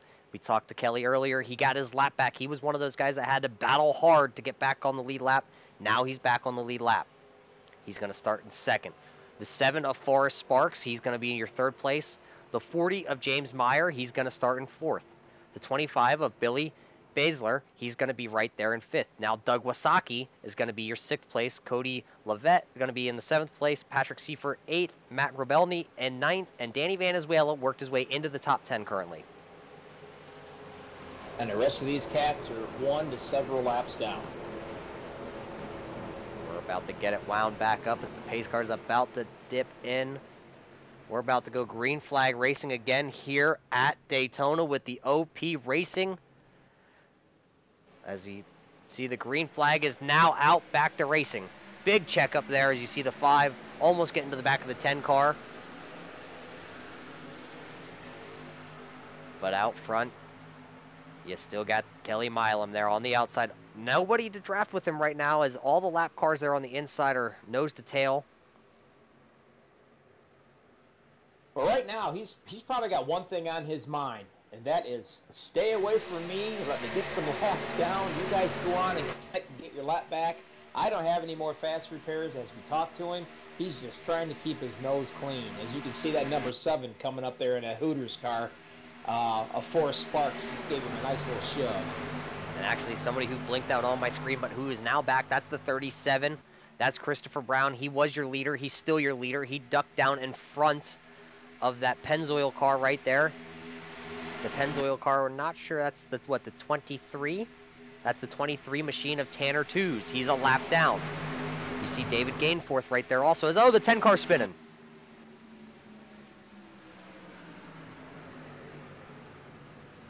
Back under caution again here on lap 59. Let's see if we can go back and get a replay as we jump to the 10 machine. As you see the 10, he's back here just riding behind the pack. I'm not sure what happened as we watch it. Let's see.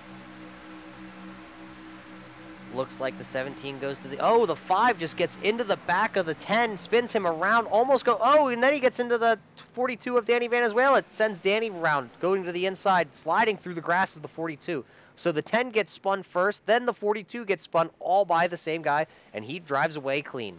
The 5 of Robert Lakova drives away scot-free out of that. The other 2 now are going to have to tag the rear of the field. I'm sure there's some tempers flying on that one just a little bit. I'm sure there's water bottles or spouses or cell phones or whatever they got sitting beside your rigs flying across the room right there. Another hard-charging racing event, another problem. Can't avoid them. You just hope and pray you can get through it. But still out front, the 37 of Chris Brown. He was out nowhere near that little side-by-side action, the little scuffle. Christopher Brown, all right. Kelly Milam, still all right. Forrest Sparks, all right. The 40 of James Meyer, all right. Bobby, 60 to go. You can make about 20 to 25 laps if you're lucky on fuel. So we still got some pit stops that are going to come here. You're probably going to still see a 2-stop race. I know these guys are out there saving, but they should be pretty good on fuel yet. Yeah, they're okay for a while. And I can probably assure you that with 41 laps to go, I don't think the caution flags, don't put that away just yet. As these guys only have about 5 laps currently. I don't expect them to come down pit road. Let's see if we can catch a word with somebody. I believe I saw... Well, he was out there. Now he's not out there. See, this is what happens. What is it? Whenever you try to talk to somebody, they run away. Oh, there's one of them. Let's see if we can get him in the booth here. Danny Vanezuela, you got a copy. Yeah, how you guys doing? Danny, we saw you have to, you got spun out there. I'm sorry you're coming down pit road. I didn't see that. You're good, no worries, man. So, what happened there? It looked like he was checking up for somebody and got pushed down onto the apron and then decided just to make a right turn right back onto the track. Well, Danny, we saw you. You started in the 26th position. You worked your way up inside the top 10. You were battling for about that 8th place there before that incident happened. Do you still have a quick repair left on that 42 mellow yellow Chevy? I don't. I wasn't too smart earlier and left it checked when I should have unchecked it. So I'm running some optional repairs right now. We'll get back on the track. As you got plenty of time as the pace car's working down the backstretches. Now we see you rolling.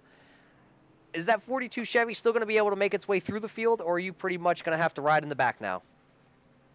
I was planning to ride in the back for the next little bit anyways, but I think we're going to start pushing and see what we can get going. 61 laps in the book here for the opening race at Daytona for the OP Racing League. Danny Valenzuela currently now back into about the 13th position, but he's got a semi-clean car. So, Danny, good luck the rest of the way. Hope to see you at the end. Thanks, guys. You guys have a good night. That was Danny Valenzuela there in the 42 machine. Currently now slotted, well, it says 15 on the screen. It says 13 on my sheet. We'll go with he's between 13th and 15th. Fast repairs. Man, thank God for the fast repairs. These guys would be a hurt. A hurting is what we see with a lot of these cars out there. Is we got a lot of banged up cars. I'm not sure. Let's see if we can pull up. Here's your leader. Your leader, not so pretty himself. He's got front end damage there on that right front. Here's your second place car. You see some front end damage on him. We talked to him early on. He was involved in a wreck. Used a quick repair, and that's the car that he has. That's the car he's going to rock with from here on out. Your third place car, not so bad himself, though. The front end of that Hooters machine, pretty nice. The Underbird front end, Bobby, as you can see. Yeah. Again, you got guys fighting for the lead up here, and you got guys also fighting to get a lap back. A guy we haven't talked about much, sitting in that 6th position. Doug Wysocki, right there. A little bit of front end damage. Looks like a modified there on that left front. But we've seen him coming up through the field even with that damage. It didn't seem to affect him very much, that's for sure.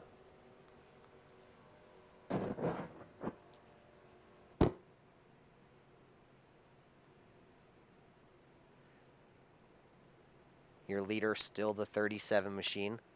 Out front right there, he's going to be on the outside of that Pennzoil 23. Lap cars to the inside, leaders to the outside.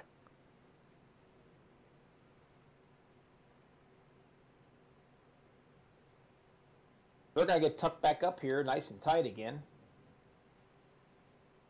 Hopefully one of them get a good head start. Good jump on things to get out there out front for a while. And I'm sure Kelly Milam, in the worst way, he wants to lead this pack. Kelly Milam, we saw him come through the field to get a lap back. Now we see him back at the front. The pace car's about to duck in. Pace car's in. The green flag is out. We are racing again here at Daytona, the opening race for the OP Racing League. The Throwback Series. A great start, though, by that 23 on the inside lane. He's currently a lap down, though. That's Tanner Twos, 4 laps down. Battling it up front. Kelly's trying like crazy to try to push that 37 up there, trying to get up in front of these lap cars so they can lead some laps. Those 4 guys on the outside, all on the lead lap. Lap cars to the inside, as you see the 37 looking to drop to the inside. He's going to drop to the inside, but that 23 is too far back there. He's going to be a sit and duck now till the 23 gets there. And as you can see right now, it looks like Kelly is, that top line's working fairly well. Parks is giving it a pretty good push. He's trying to clear that 37 of Christopher Brown so he can dart down in there in that low line. He just can't quite clear him, Roger. As that time at the line, Kelly Milam was your leader. So Kelly gets the lead. His first lap led tonight. He goes from starting in the first position, going a lap down, involved in that first wreck of the race, fighting his way back through the field, now back to the lead here at Daytona. Now, some of these cars up here, you notice they do have a lot of rear damage on there, and that is definitely going to take the handling away on these cars. And when they hit these bumps, it's on that lower part of the track. I mean, it's a handful. As you see, the 37 hit a bump right there going through turn 3. He slides up the track. He has no help on the inside.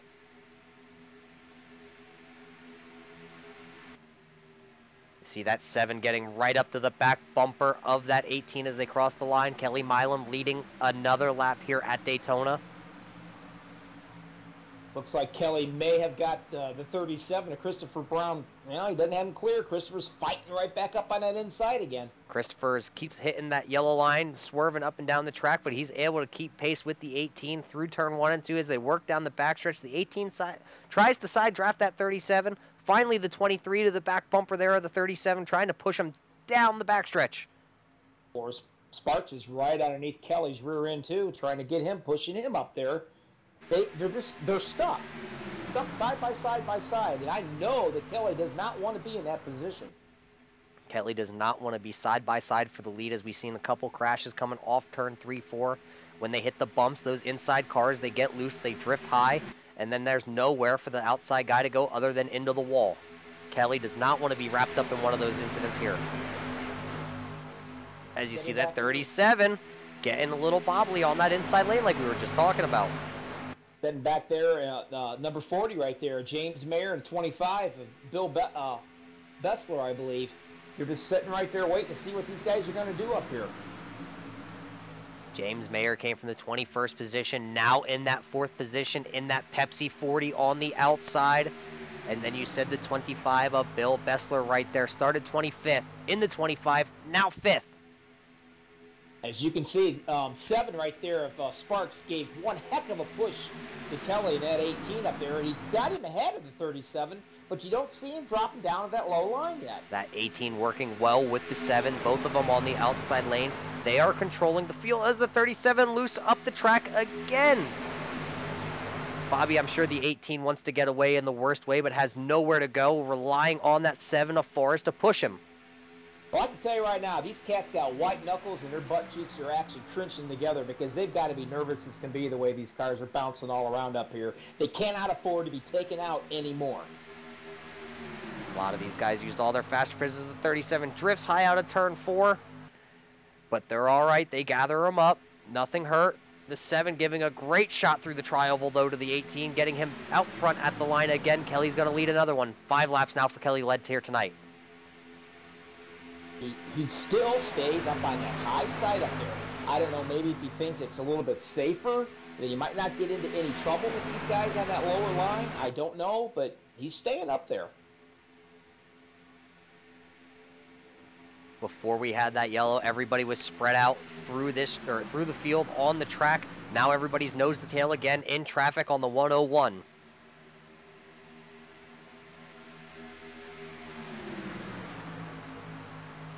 The top 2 there, a little separation that time coming through turn 3 and 4. The 7 was not on the 18. Who's going to lead this lap? It's going to be Kelly again. Kelly leads that lap again.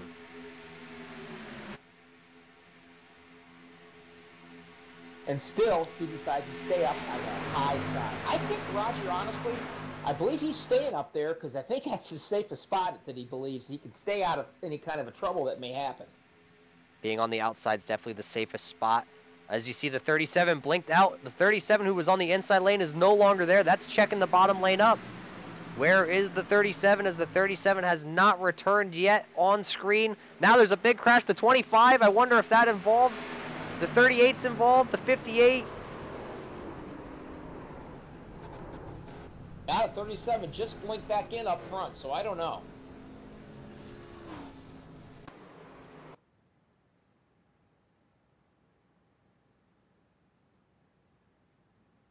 I'm all confused right now. I'm not sure if he caused that accident or not. Let's see if we can go from the chopper over top of Billy here in the 25, who was running in that 5th position when this all happened. You see the 37 is now gone off screen. Checks the inside lane up. The 48 was up into the wall. That caused the 38 to go low right into Billy. Billy's up and over, and a bunch of cars again involved that had nowhere to go. The 32 of Brian Beach involved. You see him right there, that blue car.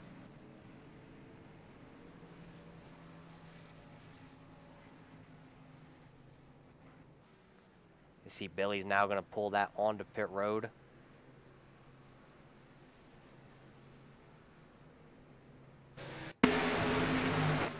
Well, the good news is, Roger, that for some of these guys that are up here, they don't have to worry about a green flag pit stop, because you know that can be havoc. That can ruin your day. It's a simple little mistake. And they've not had to do a green flag pit stop all day long. So basically, you know, they're not used to it yet. Here comes Kelly Milam down pit road. He's going to lead him down. Bobby, from here, it's going to be quite close on fuel as we got 31 to go here. We said probably the max is 25 laps on fuel, but if you've been out there saving and saving and saving, as we know Kelly probably hasn't been saving as he's been going to the front quite often. Well, these guys that are on pit road right now, they get their tanks filled up with 30 laps to go. If we get just one more caution out there, these guys are good to go for the rest of the race. Kelly with just a splash of fuel and go. The 7 car, though, of Forrest, electing to stay out along with the 2 of Tristan Walker, who's just a little bit back there. Quite a few lap cars in between those guys. Well, I'll tell you what, I don't know what your scoring looks like, but mine is all over the place. It looks like we only have currently 14 cars on the lead lap. We're going to step away again for one more commercial break, and we're going to be right back with you guys.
And we're back. Lights on the pace car off here with the OP Racing guys over here on MaxSpeedTV. You guys didn't miss anything. You still got the 7 of Forrest out front. Tristan Walker in the 2 car second. Robert Lakova, Bobby, fighting for a lead lap. Got into somebody. Now in the top 3.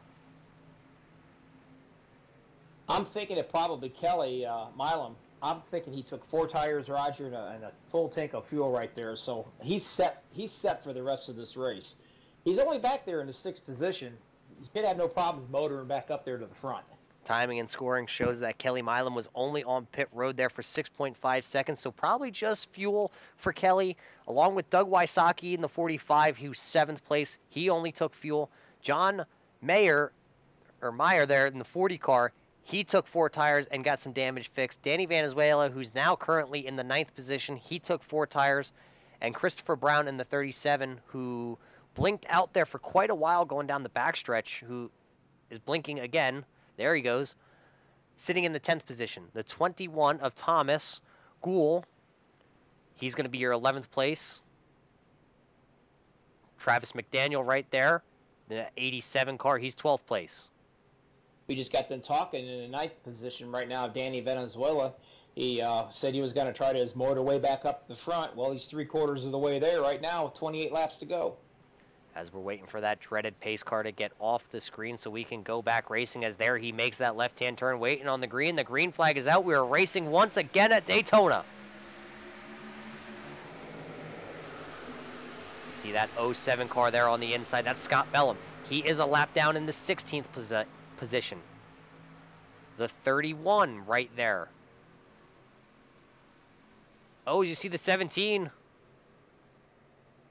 That was Matt Grobelny getting a little loose. That's a tongue twister, isn't it? Yeah. He's in the 17th position, 2 laps down right now. Forrest Sparks is sitting up here all by himself, just waiting for Tristan Walker to come up here and give him a shove to help him out a little bit. But he's holding on pretty good there. Tristan Walker right there in that 2 car, the Miller Lite machine. As you see the 07 coming up in front of the 7 as the 14 got a little loose. That sent Tristan Walker up the hill, almost into the wall coming off turn 4. These guys are making me nervous. Tristan Walker with a big slide there, a save coming off turn 4 as the guy on the inside. I'm not sure that the 14 of Timmy has now blinked out, disappeared off screen. The 2's going to fill the hole to the inside. That's going to leave the 7 out there all by himself with the 07, who's the lap car in front of him, as the caution comes out.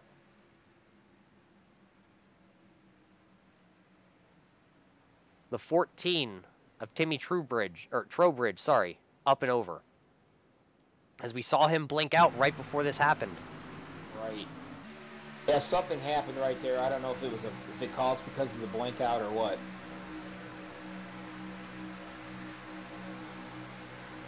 As we go to click on Timmy, and he is off screen. He's gone. And then all of a sudden, he reappears right in front of the 39 of Cody Levitt.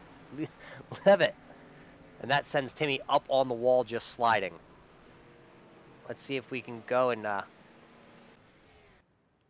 see, we'll just throw her in reverse here and see if we can find the 39. As you just saw him just go right through him. As you're watching the 39 work, you don't see him in screen, and all of a sudden he comes right back on screen and right through the 39 goes. So that's what we were talking about earlier with this being, you know, internet-based racing, Bobby. Sometimes you have those issues. Just things happen. It's bad enough you got to worry about, you know, your driving and your internet connection, but now you got to worry about 40-some other cats out here that could have the same exact problem, and you're going to be right beside them, and there's nothing you can do about it.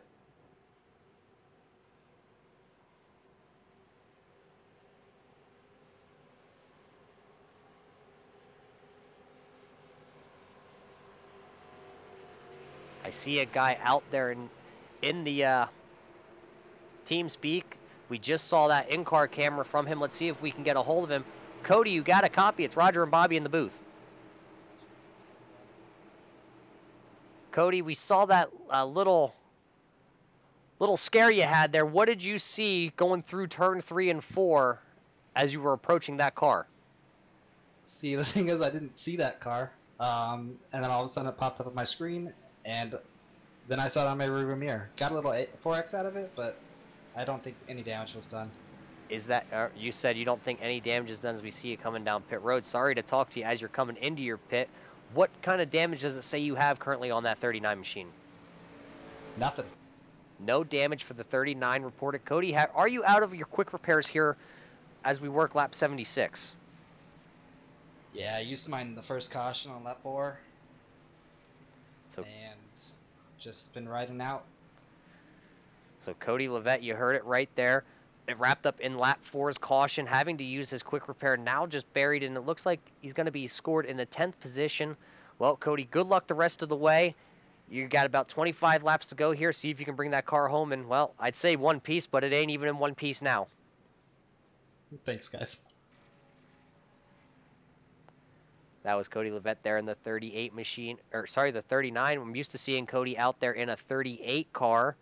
As we see, he's a regular over here on MaxSpeedTV. Yeah, he was always a force to be reckoned with, to be honest with you, in kind of the super speedways. But, you know, like I said, you cannot hide from these big ones, and we've had quite a few of them here tonight with these guys. And sometimes you're the lucky dog, and sometimes you're not so lucky. The guy who's running second right there, that 7 machine, the Hooters car, Forrest Sparks, he's been out front for this for 6 laps now, but he's been battling towards the front all night long. And I'm surprised. I mean, he's got quite a bit of rear end damage on that car, and it's not really, doesn't seem like it's affecting his handling too awful bad. As he's battling with that 9 of Joshua Spalding, who's right in front of him. Joshua started back in the 35th position, led 2 laps, as those were the caution laps currently. Scored in first right now. He's going to have the 37, though, right in front of him, who's going to be battling to stay on the lead lap. That's Christopher Brown in the 37. That's Mark Vega. That's Christopher Brown. Mark Vega, though, only 1 lap down currently in 13th. He's been having an up and down day. He started a lap down, got a lap back, I believe went another lap down, got that lap back, and now he's 1 lap down. Well, 2 guys that I've noticed has been working good together up here in the front, and they've been doing a really good job, is that number 2 of Tristan Walker and the 18 of Kelly Milam. I think if those two cats can hook back up, which they're nose to tail already on this restart, I think they're going to be able to motor their way up through there, and they're going to be able to get back up to the top of this thing. Those two are two strong competitors. We've seen them week in and week out on the OP Super Speedway side on Monday nights over here on MaxSpeedTV. Those guys always battling it out towards the front. But don't count out the guy back here in 8th place. Thomas Gould in the 21. He's back into the top 10. But we're about to get this going back green, Bobby. Yeah, it's another white knuckle ride again, if you will. And when I say Bobby, I mean you, not Bobby Hill. Thanks. You know, Thomas's picture. Yeah, I know. Bobby Hill might be better looking, though. I'm better looking. Green flag out. Joshua Spalding on the loud pedal, trying to push that 37 of Christopher Brown out of his way. As you see, the 37 ducked to the inside. The 17 of Matt right there, who's up front, trying to get a lap back. Oh, the 37. 37 up into the leader, and now he's going for a ride. Mark Vega involved. David Gainforth stopping on the apron. Oh, that's not what you want to see. No, we got some unhappy campers out here right now, buddy. These guys got to settle down just a little bit and try to get some laps down here at the very end. We still got 23 laps to go. Let's see if we go on board here with Joshua Spalding. We see him work to the outside of the 37, and the 37 just pushes up, puts him right in the wall. The 37 up and over as Joshua was on top of the wall. As you see everybody else coming through him. Joshua Spalding has damage. It looks like he's going to be out. He has no steering on that number 9 Napa Auto Parts car. We watched Kelly Milam take as you would say, a evasive NASCAR maneuver, and he took that thing right down into the grass and says, nope, ain't nobody gonna hit me and ruin my day. As there you see it once again, you see the 6 car come in. There's the 12 car, he's wrapped up in it. That also gets Mark Vega wrapped up. David Gainforth just stops, takes the smart one as the 31 comes through. That's Derek Conley, he gets involved. He's been tapped around. Bunch of pinballs currently right now.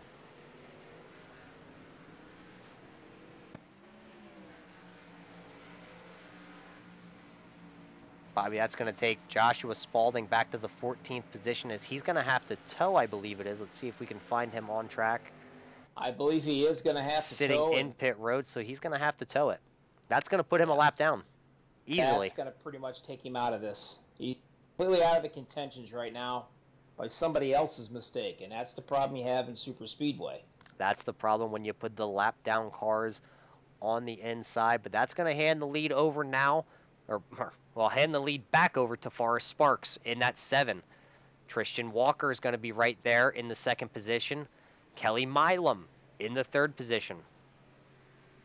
Again, you got the 2 of Tristan Walker and the 18 of Kelly Milam. They're right there with each other.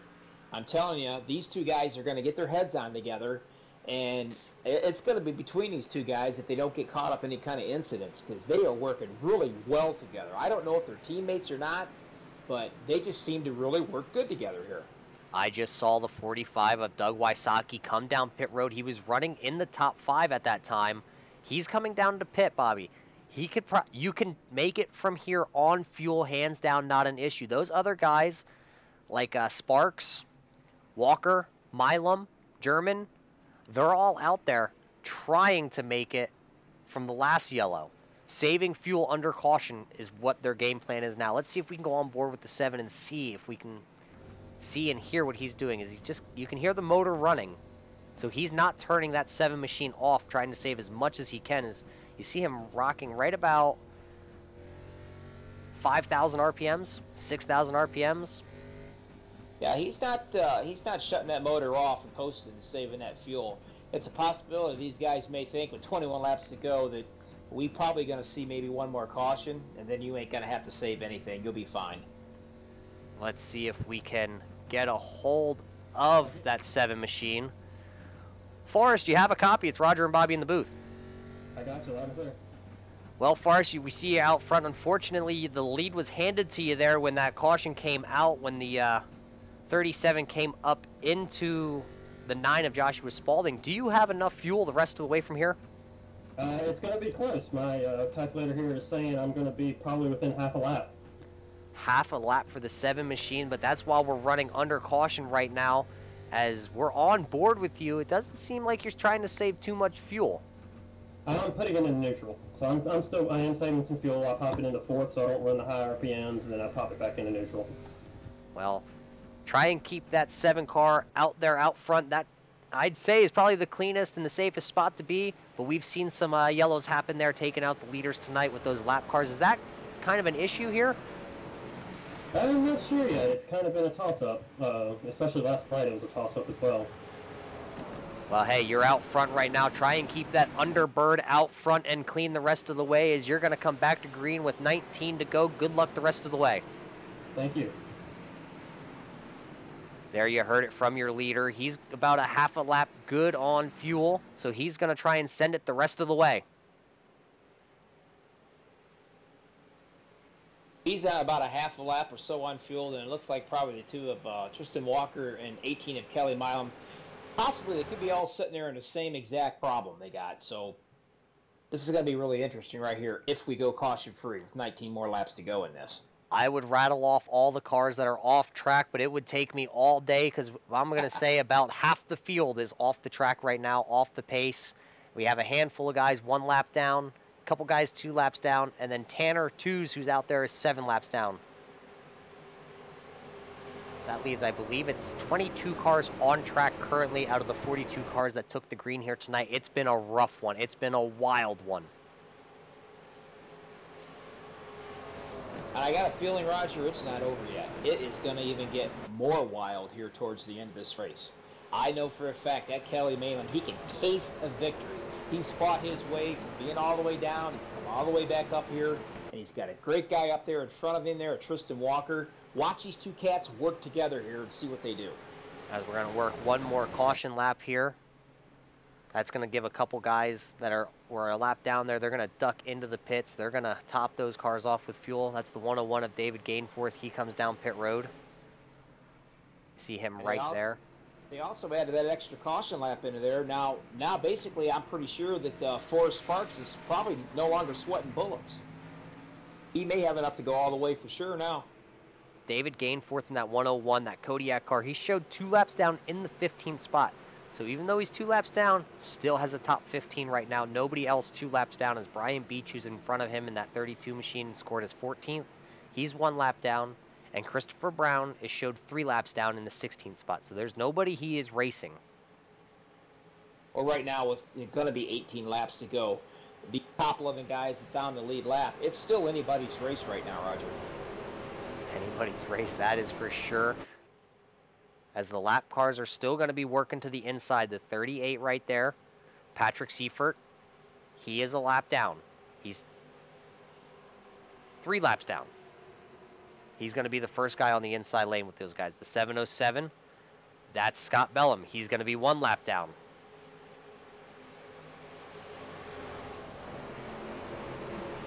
It's going to be interesting to see how these lap cars play out now since it's towards the end of the race. Are they going to sit up there and battle as hard as we've seen them, or are they going to drop back and let these guys have it?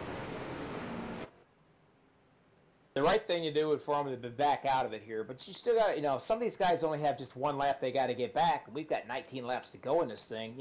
They're going to fight like crazy to get that lap back right up to the very end, probably. As we're waiting on the pace car to get off the track here, working the tri-oval, green flagged out real early this time. The 7 of Sparks on the loud pedal, the 38 on the inside, not a lead lap car, not a battle for position, as you see that inside lane kind of checking up, going backwards right away. The 7 and the 2 clear the 38. Kelly Milam looking to clear. They are cleared. Top 4 cars now clear of the lap down guys. Now you watch right here, you're going to notice that Tristan Walker and Kelly Milam are going to hook up right here together on that outside line, and they're going to try their darndest to blow by that inside there and leave Forrest Sparks basically towards the back, and that's what they're doing right now. The 2 and the 18 working that outside lane. That's Tristan Walker and that man, Kelly Milam. And now here comes the 40 of James Mayer. James Mayer and Thomas Gould, they're working together right with them. Thomas Gould on that outside there, the Bobby Hill picture guy. He's got a lot of fans out there in chat pulling for him. And there's that 39 guy. He's now up here battling for position. Cody's probably sitting back here trying to figure out which one he wants to go with and what he wants to do. And he's also going to try to avoid this big wreck that we might have up here because these guys are fighting tooth and nail. Tooth and nail they are, as the 2 and the 18, the 40, the 21, the 6, all on the outside lane. Now Forrest Sparks on the inside by himself. Does the 2 and the 18 drop down as soon as they get around him? You see him just clear the 7 right now. They're staying to the outside lane, though. They're not dropping to the inside to pick the 7 up. Not yet, that is. 7's going to work the inside lane. You see the 40 go a little high. It's going to separate those front 3. So first and second nose to tail, then fourth and fifth nose to tails. The 7's by himself on the inside. Here comes Cody Levette there on the inside, though. He's trying to suck up to the 7. If these two cats are smart up here running first and second, Walker and Milam, they would get their butts down there on that lower line because I'm telling you what, that number 7, Forrest Sparks, he's all by himself, and he's still staying right there with them. Forrest all by himself, but no help as the 39, just not quite fast enough to get up there just yet. But he's coming. These front 7 have now, or front 6 have now checked out a little bit as you see that other pack being led by the 42 of Danny Valenzuela. He's the next guy that's in line there. After that, it's going to be the 5 of Robert Lakova, Doug Wasaki, and Travis McDaniel. That's your top 10. But these front 6 have broken away. Cody Levette is going to catch up with Forrest Sparks right here, and when he does, he is going to hopefully be able to push him and get that bottom row working right now, because right now everybody's up on that top side. As you see the 6 car also of Dustin German, he's going to go to the bottom with that 39 and the 7, see if they can get hooked up, make that bottom go somewhere. Because the 7 is still there. He's still fighting with Tristan Walker as they work through turn 1 and 2. Caution's out.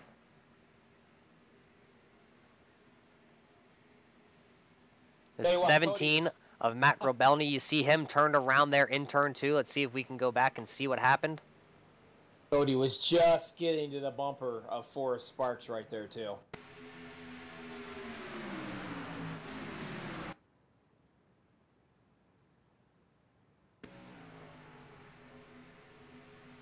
Let's see as we see that 17 right there. He's on the outside lane, right on top of the 5 of Robert Lakova, being pushed by the 87 of Travis McDaniels. As we see him go into the corner, the 5 comes up. The 5 gets into the right or the left rear quarter panel, and around goes Matt. Matt then hugs the wall, rides the wall as you see him come to a stop. Then, as he slides down the track after he loses all the momentum, turns it around, but too late. The yellow is out. I'll tell you what, if there was ever a Bad Boys NASCAR trailer, I got a small suspicion that Mr. Vega might get called to that trailer. I think that's about his 3rd or 4th incident he's been involved with in this race tonight.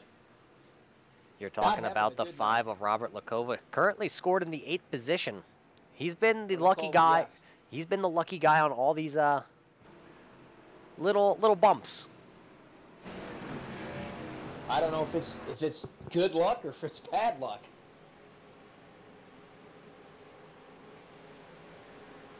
But I'll tell you what is going to be fun right now is you got some of these fast cats up here, buddy.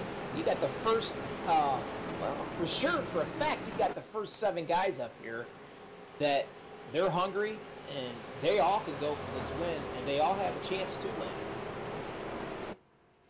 Let's see if we can catch a word here with, I believe I see him. I do see him. He can't run from me. Let's see if we can grab a word real quick with Tristan Walker. Tristan, you got a copy? Yes, sir. Sorry to interrupt your conversation. I heard you were sitting there talking, but we're wondering, what does that 2 machine have left in the tank? I've got enough to make it to the end. I've got Kelly behind me, a really good pusher. So hopefully me and him can get hooked up together and get a 1-2 finish here. We've seen you guys working together as we saw Kelly was a lap down early on. We saw you running towards the back a little bit. Do you still have a quick repair here with the last 12 laps if something would happen? My quick repair went on lap 4. So this is the 2nd guy we've spoke to. Well, actually the 3rd guy we spoke to where his quick repair has gone in the first 5 laps. He's been out here the rest of the way trying to save the car. As your car still looks pretty good. Is it it's still fast as we can see on track, but can you suck up if somebody gets in front of you? Yeah, I think I got plenty of suck up and speed right now with Kelly behind me, and I don't think the 7 has enough gas to make it to the end, so maybe we can work some out there. You got a bunch of good guys up in front, as you got about 10 guys on the lead lap currently. The lap cars, are they playing a factor when they're on your inside? I just try to get clear of them. They're not a hazard, but I'd rather not be around them. As that's Tristan Walker there. Good luck the rest of the way. You're going to have, I think it's 11 laps when we go green here. Good luck. Try and keep that blue deuce clean. Thank you, sir. I kind of figured those two guys were working good together right there, Roger. It shows. As you heard it from Tristan, he's going to try and work with the 18 here towards the end of this race because he believes Kelly is a good pusher. That's the way he's going to be. But once again, there's that pesky 39 sitting in the 4 spot. He's not going away without, anything being said about him. I'm going to tell you right now, Cody Levitt could be the spoiler of this whole entire race. Another guy that we've talked about but haven't talked about, that's the 21 of Thomas Gould. Bobby Hill. He's right there. Haven't talked about him much other than when he was wrapped up in that one little wreck. He's now worked his way into the top 6. Top 5. 6. Tristan Walker was talking about how well him and the 18 of Kelly Milam are working good together right now. But you know what, Roger?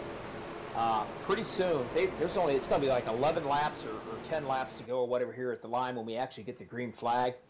At that point, this working good and partners and teammates and buddies and friends and pals, you can throw that crap right out the window because it's going to be everybody for themselves. There's no more friends after this. Once we go back racing, we hope to take this race all the way to the checkered flags. We're going to have 11 to go. Forrest Sparks out front, Tristan Walker second, Kelly Milam in third, Cody Levitt there in fourth, James Meyer in fifth, Danny Valenzuela sixth, Thomas Gould seventh, Robert Lakova eighth, Derek Conley worked his way back onto the lead lap ninth, Dustin German in 10th. I can't remember. Of course, I'm going to tell my age, and you're going to pick on me about this, but I always thought back on these old rules that when it was 10 to go, that it was a single file restart. Well, we're not at 10 to go yet as we're working lap 12. We're going to be on lap 11 here when we get the green flag as we're waiting. Green flag is out. Back to racing here at Daytona. 11 laps to go. See that 23 got a great jump. Tanner Twos there in the 17th position. The first guy a lap down. Right now, currently on the lead lap as he's in front of the 7. But the 7's going to battle back with that blue deuce behind him. A Tristan Walker. You saw the 707 there kind of get a little bobble on the bottom lane. Kind of squirted up towards the 7. Right now, you got all 3 cats on the bottom line fighting to get their lap back.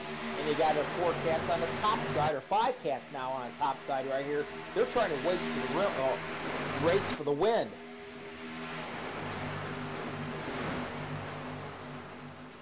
No place to go right now, Roger. They're just kind of hanging out in line. I know these guys are praying that they can get something going on to get around these lap cars here so they can fight up here, but it's just not working out yet.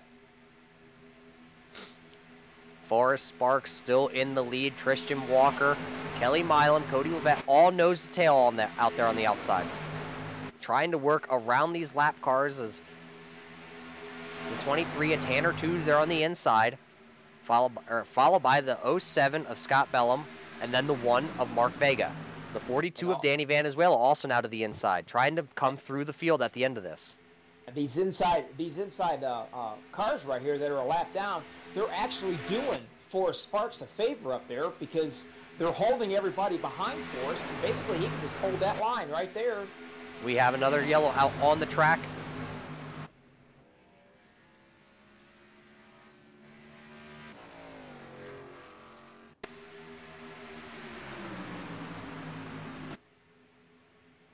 Not sure what happened there, Roger. I think we're showing the 5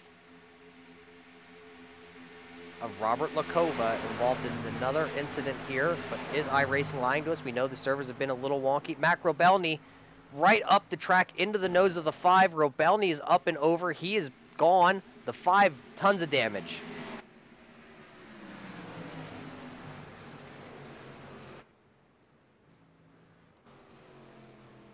Lots of lag and net code coming into play here in the late goings. As you see, the 17's on pit road. The 5 is also on pit road. This is exactly what Forrest Sparks needed was another yellow.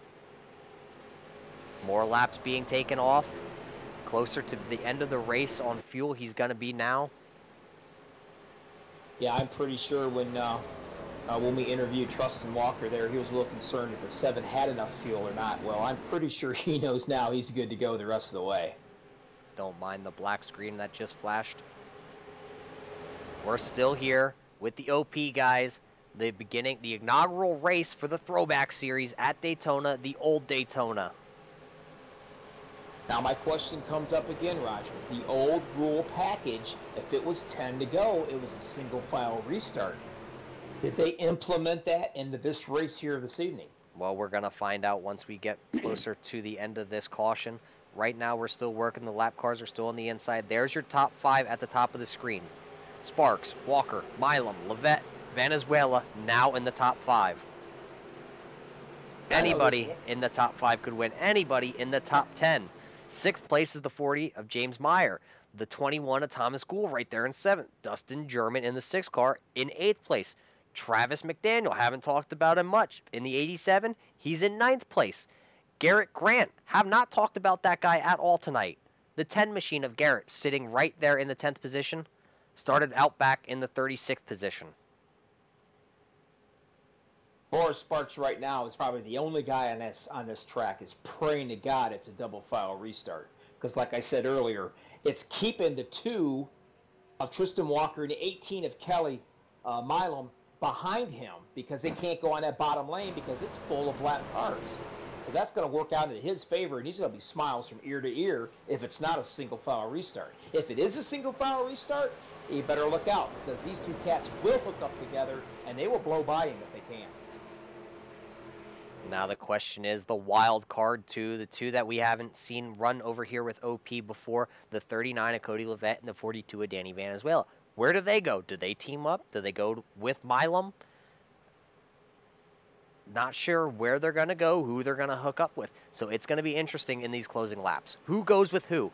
We're going to see who's friends, or in your case, who's not friends, but you're good enough for me right now. Push me to the end. 1 to go. It looks like the lap cars are still on the inside here. I wonder if it's with a 5 to go rule in iRacing, or if it's the 10 to go, as we still see that 23 right there. It would be nice to see, it'd be a stand-up thing to see right now, this late in the race, that the lap cars just fade away into the back or whatever, and let these top 7 cars or 8 cars right here, or 10, 12, whatever. There it is. I just heard them talking about it, the admins of this race. They did say with 10 to go, the lap cars are to start in the back. So it is going to be a single file restart, and I know Mr. Sparks didn't want to hear that.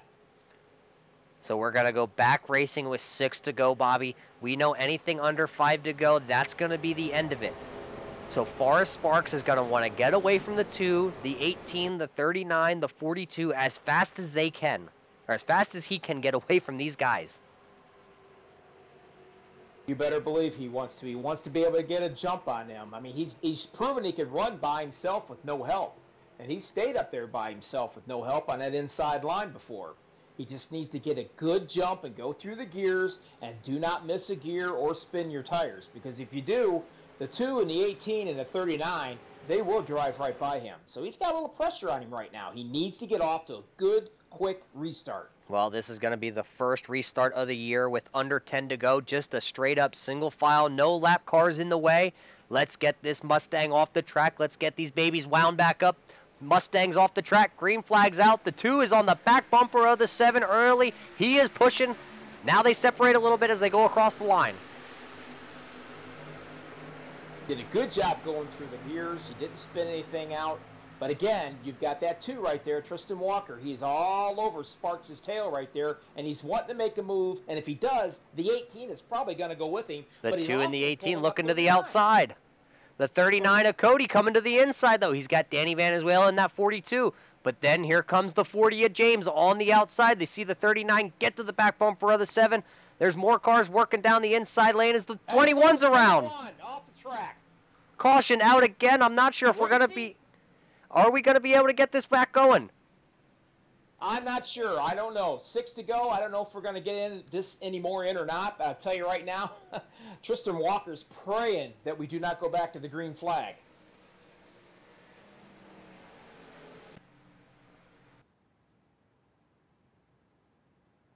Let's see if we can catch the replay with the 21 working as they work down the backstretch. We'll go from above them. You see the 21 there on the inside, the fourth car on the inside. They get a great run coming to the back of the 42. They're all getting nose to tail, and then you just see that little bobble, and then that 87 just got to the back left, was not centered. That sent the Thomas Gould around the Bobby Hill machine. Unfortunate for Thomas as he worked his way into the top 10. He was battling for possibly a top 5 here in the first race of the season. Now back, it's now showing in the 11th position. Nothing the 21 could do as there was a checkup as they got nose to tail when they caught the 39 on the inside and the 7.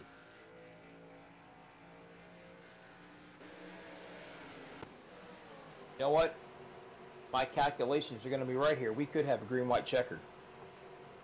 5 to go now. As of right now, timing and scoring is showing the 2 of Tristan Walker out front. Kelly Milam in second. Forrest Sparks back to third there from that restart. Cody Levitt still holding strong in that 4th position. James Meyer now sitting in the 5th position. Danny Valenzuela 6th. Dustin German there in the 7th position. Travis McDaniels now in 8th. Garrett Grant now 9th, and Derek Conley moved up a position, all because of the spin by Thomas Gould. Tongue twisters out here now, Bobby. Oh yeah, but you know what? My heart is a racing, and I'll tell you what, man, I'm gonna be a basket case if we come back here with a green-white checkered. It's just gonna be crazy. Green-white checkered, then the gloves are off for sure. All goes, everything goes at that point. Anything will go. Absolutely, it will. You've got about 5 or 6 hungry cats right here that are just dying to try to get up there and lead it. But you know what? If they get too racy right here with only a lap or so to go, you're looking at 6th, 7th, 8th, and 9th place sitting right there. They're just going to go right on through. We've seen it happen a million times before. You lead a race all the way up to the last lap, then you have the big one in the front, and the 5th, 6th, or 7th place guy ends up motoring on through and winning it. As you are watching the ending of the OP Racing 2001 Throwback Series over here on MaxSpeedTV. If you just tuned in, you missed them banging them up, smacking them up. Everything you could imagine from the 2007 Daytona track, we've seen it here tonight. We've seen some green flag racing. Unfortunately, we have not seen the green flag pit stop. And Bobby, well, at this point, we're not going to see a green flag pit stop. And that's one of our favorite things when we come to a super speedway. Oh, seeing the green flag pit stop, it's poetry in motion. Bob, you read a little bit of poetry, don't you?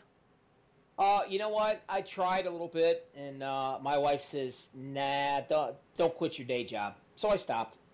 So then you switch your day job over to here. Well, maybe you should quit that one too, right? Well, I don't know. I'm getting pretty old, and some of these names, buddy, I'm having a hard time trying to pronounce. Well, you're doing just a fine job up here, Bobby, as we got the 1 to go. It's a quick yellow. iRacing is going to let us have a shootout. We're going to come back to the line with 2 to go. I can't take this. Green, white, checkered. If another yellow comes out, though, Bobby, that is it. Race is over. There's no racing back to the line. Yes, we know we said it's the 2001 Throwback Series. Yes, we know we said we're using the 2001 rule book. Unfortunately, iRacing will not let us race back to the yellow. I certainly hope in the future they change that. I'm sure, along with yourself, myself, and every racer out there who's a lap down, they would love to race back to the yellow every time. All right. What are you thinking? I'm right now, to be honest with you, I'm kind of happy right now, right where Mr. Sparks and Cody Levitt are sitting. I'm kind of liking that, what I'm seeing right there. Who's Sparks going to go with? Because you know darn well 18's got to make a move sometime here, and whoever Sparks decides to go with and help, it's going to be mayhem right here. I'm telling you, it's crazy. We were hoping to go green from the last yellow when we went back green flag racing. Unfortunately, another yellow came out. Now, with 2 to go when we take the green. Will we see green flag to the end? We hope to see green flag. We want to bring you green flag racing. Everybody out there who's watching in chat deserves a green flag finish. We want to see it. We see a couple guys bobbling up there in the back, but the pace car's off. Tristan Walker, the control car, back racing we go. Tristan Walker, Kelly Milam, Forrest Sparks, Cody Levette, James Meyer, Danny Venezuela, Justin German, the top 7. As you see Tristan Walker get a big jump. Cody Levette now jumping to the inside. Can he get around that 7 car? 7 cars hung up to dry up there on that top side, but he still runs pretty good by himself. He's kind of got Cody stuck right there. 18's come up and given a great shove to Tristan Walker coming back down that straightaway. But the 40 now is coming up, and now we're all bunched up and we're pushing. The 40 going to the outside. Cody Levette being stuck to the inside. Cody losing a little bit of ground. Where's he going to go? Does he go to the outside? Does he go to the inside? Coming through turn 3 for the second to last time. I want to say the last time, but I hope it's not. As the caution comes out, that is it. Tristan Walker's out front. Kelly Milam second. The 7 of Forrest Sparks going to come home third. And Cody Levette's going to come home fourth. That's the timing and scoring as of the yellow. Woo! Wow.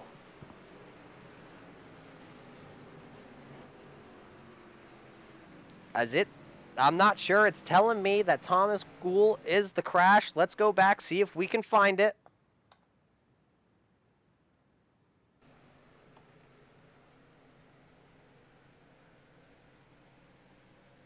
As we're locked on Danny Venezuela, we're not able to switch cameras from Danny right now. Not sure what's going on.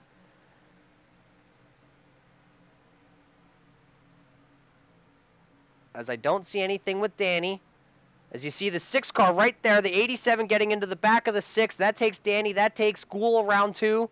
Danny now going to continue, but the 6 and the 21 are done. They are toast back there. Unfortunately, we're not going to be able to bring any more of that. Now it switches to the 21.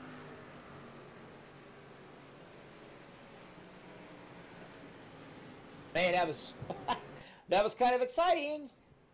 That's not the way these guys wanted to end it, but that's the way it's going to end under yellow. Tristan Walker's going to come home first.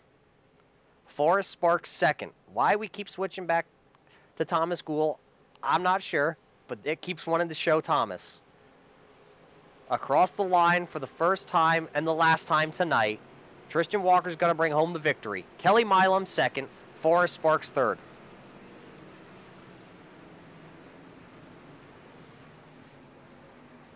Yeah, I think iRacing is having a fit right now trying to score this deal. Well, Bobby, that was an exciting one here tonight.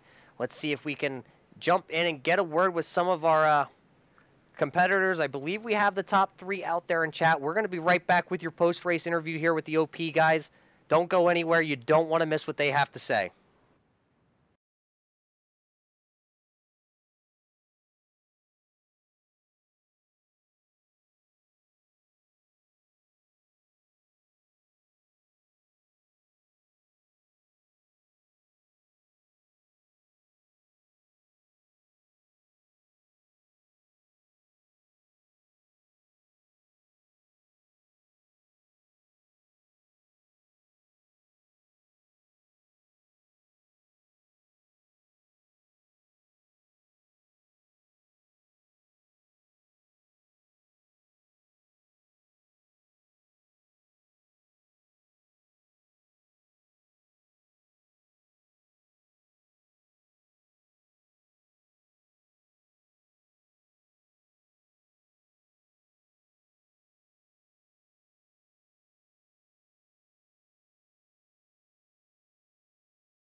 All right, well, we got your top 3 finishers in the booth here with us.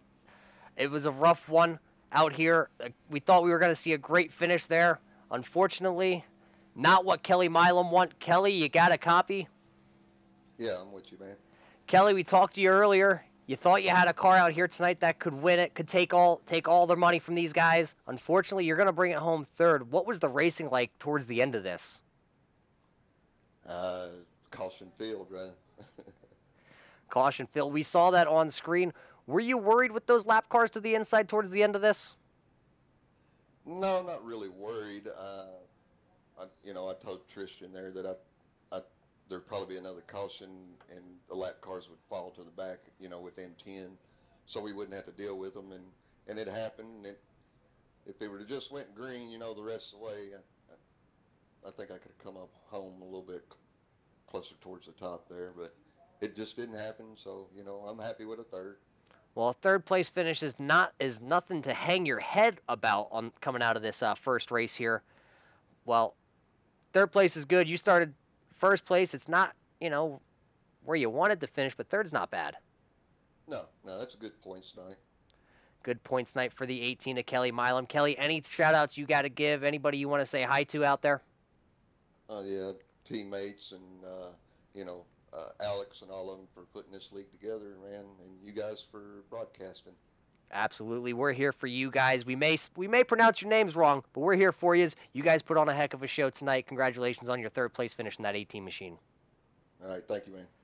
Bobby, I believe you caught up with second place. Think I did. Forrest Sparks, Bobby and Roger in the booth. You got me.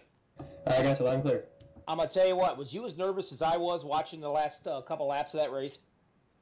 Yeah, I didn't expect the caution, to be honest. I thought we were going to go because I got that good run, and I was just hoping, beyond all hope, that we would have stayed green to the end. Oh, I know you were hoping you'd stay green to the end. There's no doubt about it. Man, you ran a really good run up there. You and that 18 were working so well together during this whole entire race. You could see it working out and coming into play where it was going to be down basically between you, Titan Walker, and Kelly Milam. You guys all were running really well up there, and it just apparently you're a bridesmaid, not a bride tonight, my friend. Well, it'd be the second time at a restrictor plate track that it's happened to me in iRacing, so it's nothing new, but I wish it could have gone to green like the other one at least. Give me a shot. Well, we had a whole lot of mayhem going out there. I'm sure you got involved in a few of those yourself, but you know what? You was able to miss a lot of this stuff and run up front, and you actually had a chance to win this race. You just came up a little bit short this time, but you know what? You got to be pretty happy with the second place finish considering everything that has happened. Oh, yeah. I mean, I started 24th, too, so I definitely will take a top 5. I was telling that to Seifert. I was sitting in the room with him for the final reps there, and, yeah, definitely will take this. Definitely to start the season. Well, this is something that Roger and I, it's our little trademark that we always do, our little pun, if you will. But, hey, if you got anybody out there that you want to thank, girlfriend, husband, mistress, boyfriend, whatever, we don't discriminate up here in the booth. Anybody you want to thank? I'm going to save that for when I get a win. All righty. That sounds good to me. Maybe next week. Can only hope. All right, buddy. Hey, thanks for talking with us. Thank you. That was the 7 of Forrest Sparks right there. He's coming home one position short of being a winner here tonight. You heard it. He's not giving any shout-outs till he wins. Maybe next week's going to be it. But, hey, the winner out here tonight, the guy that we've been waiting to talk to, the number 2, Tristan Walker. Congratulations, Tristan. Hey there. Don't bother with it, and nobody can pronounce my name. It's no big deal. Well, is it a possibility you did that on purpose just to tongue-tie me and Roger? No, I mean, it's just nobody can ever pronounce my name, so it's no big deal. We're just going to call you winner. That sounds good. The 2-car Walker, the winner out here tonight. Walker, how'd you do it? I stayed in the back majority of the race, took care of my car. Lap 4, had to use the first and only fast repair, so I was in this single car for 96 laps after that. I kept it clean, stayed avoid of the wrecks, ran with Kelly for a while, got hooked up with him up in front, and here we are. Here we are, end of the race, end of the first race of the season at Daytona. Is this where you expected to put that blue deuce when you stepped into the lobby tonight? I always try to get a top 5, maybe a win every time I put the car on the track. Well, that blue deuce was certainly out there flying tonight. You're going to come away with the most points here in the OP Throwback Series opener How does that feel, just to be knowing that nobody can take that from you away ever, that you're going to be the first winner over here for the Throwback Series? It feels pretty good. Next week we're going to the Rock, and I'm really good there, so be looking out for me in the top 5 there. But this feels good right now. Well, hey, congratulations. Celebrate it. Don't let it go. Don't let anybody take it away from you. You won this. Heads up. Congratulations again. We'll see you next week. But first, anybody you want to give a shout out to other than Bobby, because we know he's actually out there trying to pay you right now. I can hear his messenger going off. I want to thank Alex, Robert, Cody, and just everybody in this league that's put it together. It's going to come a long way, and it feels like something good coming. Absolutely. Well, hey, congratulations for your win here this evening. We'll catch you next week at Rockingham. Till then, keep her on track.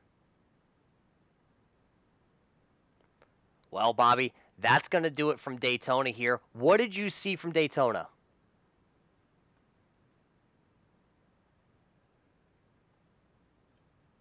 Bobby? Hello, I'm back. I'm sorry. What I saw was 40-some guys on this track all battling it out, and they weren't a whole lot of taking and giving out here. They were battling out pretty doggone hard. And I'm sure that there's some guys going to come away of this track with some hurt feelings or whatever. But, man, the racing we had was awesome. I mean, they were battling constantly from lap 1 to lap 100, except for the cautions, obviously. And that's what we want to see. We like to see these guys get up on that wheel, get the white knuckles, and just drive your little heart out like it's your last lap. We saw those lap cars to the inside battling like it was the last lap, every lap, trying to get their lap back. They were not giving way to the leaders. They don't want to give way to the leaders. They have the right to battle for the position. We saw that. Unfortunately for one of our leaders, take him out late in this race. I'm sure he wasn't happy about it, but that's part of racing. That's part of the old school style. Run hard all the time. Well, either way you look at it, I love the throwback scheme they did to this thing. I mean, me and you both, we caught ourselves basically calling the real NASCAR drivers of old. That was really fun to watch. It was exciting because we don't get to do that very often. I really like, again, I like the old school stuff. I like that double file restarts that we had with the lap cars down below. I mean, there was a lot of factors that played out right here. It was not a boring race at all, Roger. I had a lot of fun up here with you doing this one. And I can't wait to see these guys, next week. Next week, you heard it from Tristan. He's looking forward to it. Forrest wants a win. Kelly's going to be battling it out too. They go to Rockingham. Not a lot of guys run Rockingham anymore, Bobby. It's really rough. It's going to give these guys a workout. It's going to give them a workout, and it's also going to give their nerves a workout too, if you will. Well, Bobby, before we get too far into this and just start our own podcast talk show, let's try and work through these 40 drivers who were out there tonight, as I'll start us off here. Bring it at home. Roger. You heard from him. Uh-oh. Roger? Bobby's going to tell me that he either logged out already or it's not working. I'll take you the rest of the way. He does this all the time, guys. Don't be nervous. I'll take 20 minutes to go through this. You can do it. Your winner tonight, Tristan Walker. You heard from him there in the 2 car. Forrest Sparks, we heard from him. He was going to be just make it on fuel tonight. He made it on fuel, but came home short. 2nd place. Kelly Milam in the 18 brought that car home 3rd. The 40 of James Meyer there in 4th. Cody Levitt in the 39. He came home in 5th. The 10 car of Garrett Grant came home 6th. In the 42 car, coming home in the 7th position, 8th position it's showing. Timing and scoring is a little jumbled here from that wreck. A couple guys probably didn't get caught up. Danny Vanezuela. In the 45, in the 9th position, is going to be Doug Wysocki. In the 10th position, in the 32 car, Brian Beach.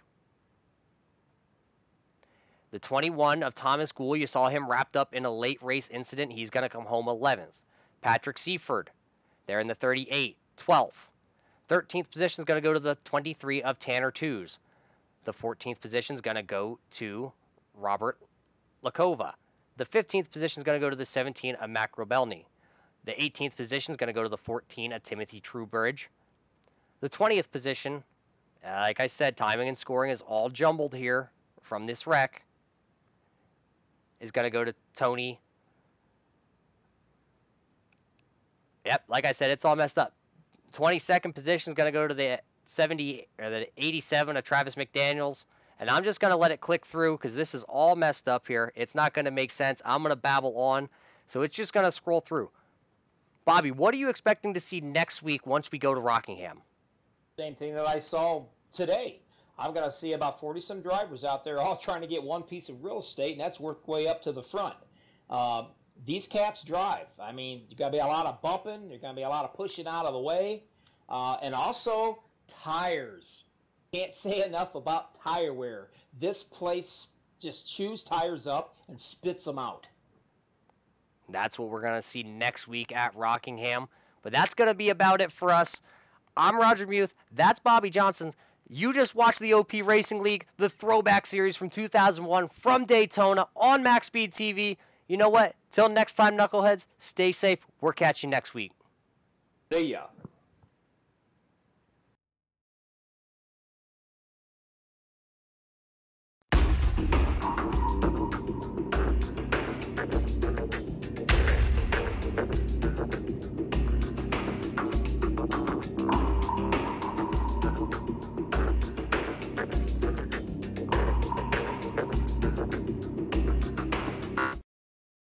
MaxSpeedTV would like to thank our partners here at MaxSpeedTV, starting with the Colby Eye Paints. If you're in the market for a new paint job for your car, check out Colby's Eye Paints on Facebook. Need a replica paint of your real-life car? Colby's Eye Paints has you covered. Check out Colby Eye Paints on Facebook.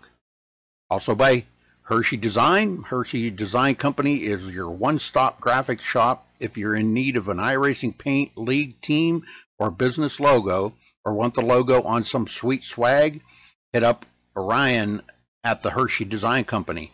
You can find them on Facebook by searching HERSHY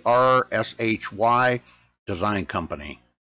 Also by the Sim Speed Shop, simspeedshop.com. You can check them out for all your iRacing sim needs.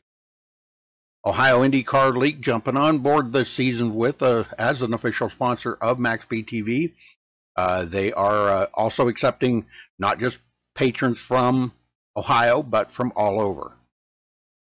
Also, iBog for all your iRacing broadcast overlay graphics done specifically by Jason Allison, one of the masters at it. So thank you to Jason. And also, last but not least, Wise Guys. You can check them out at Reverb Nation. That is spelt with a Z. So check them out on Reverb Nation. We would like to thank all of the sponsors at MaxSpeedTV and partners.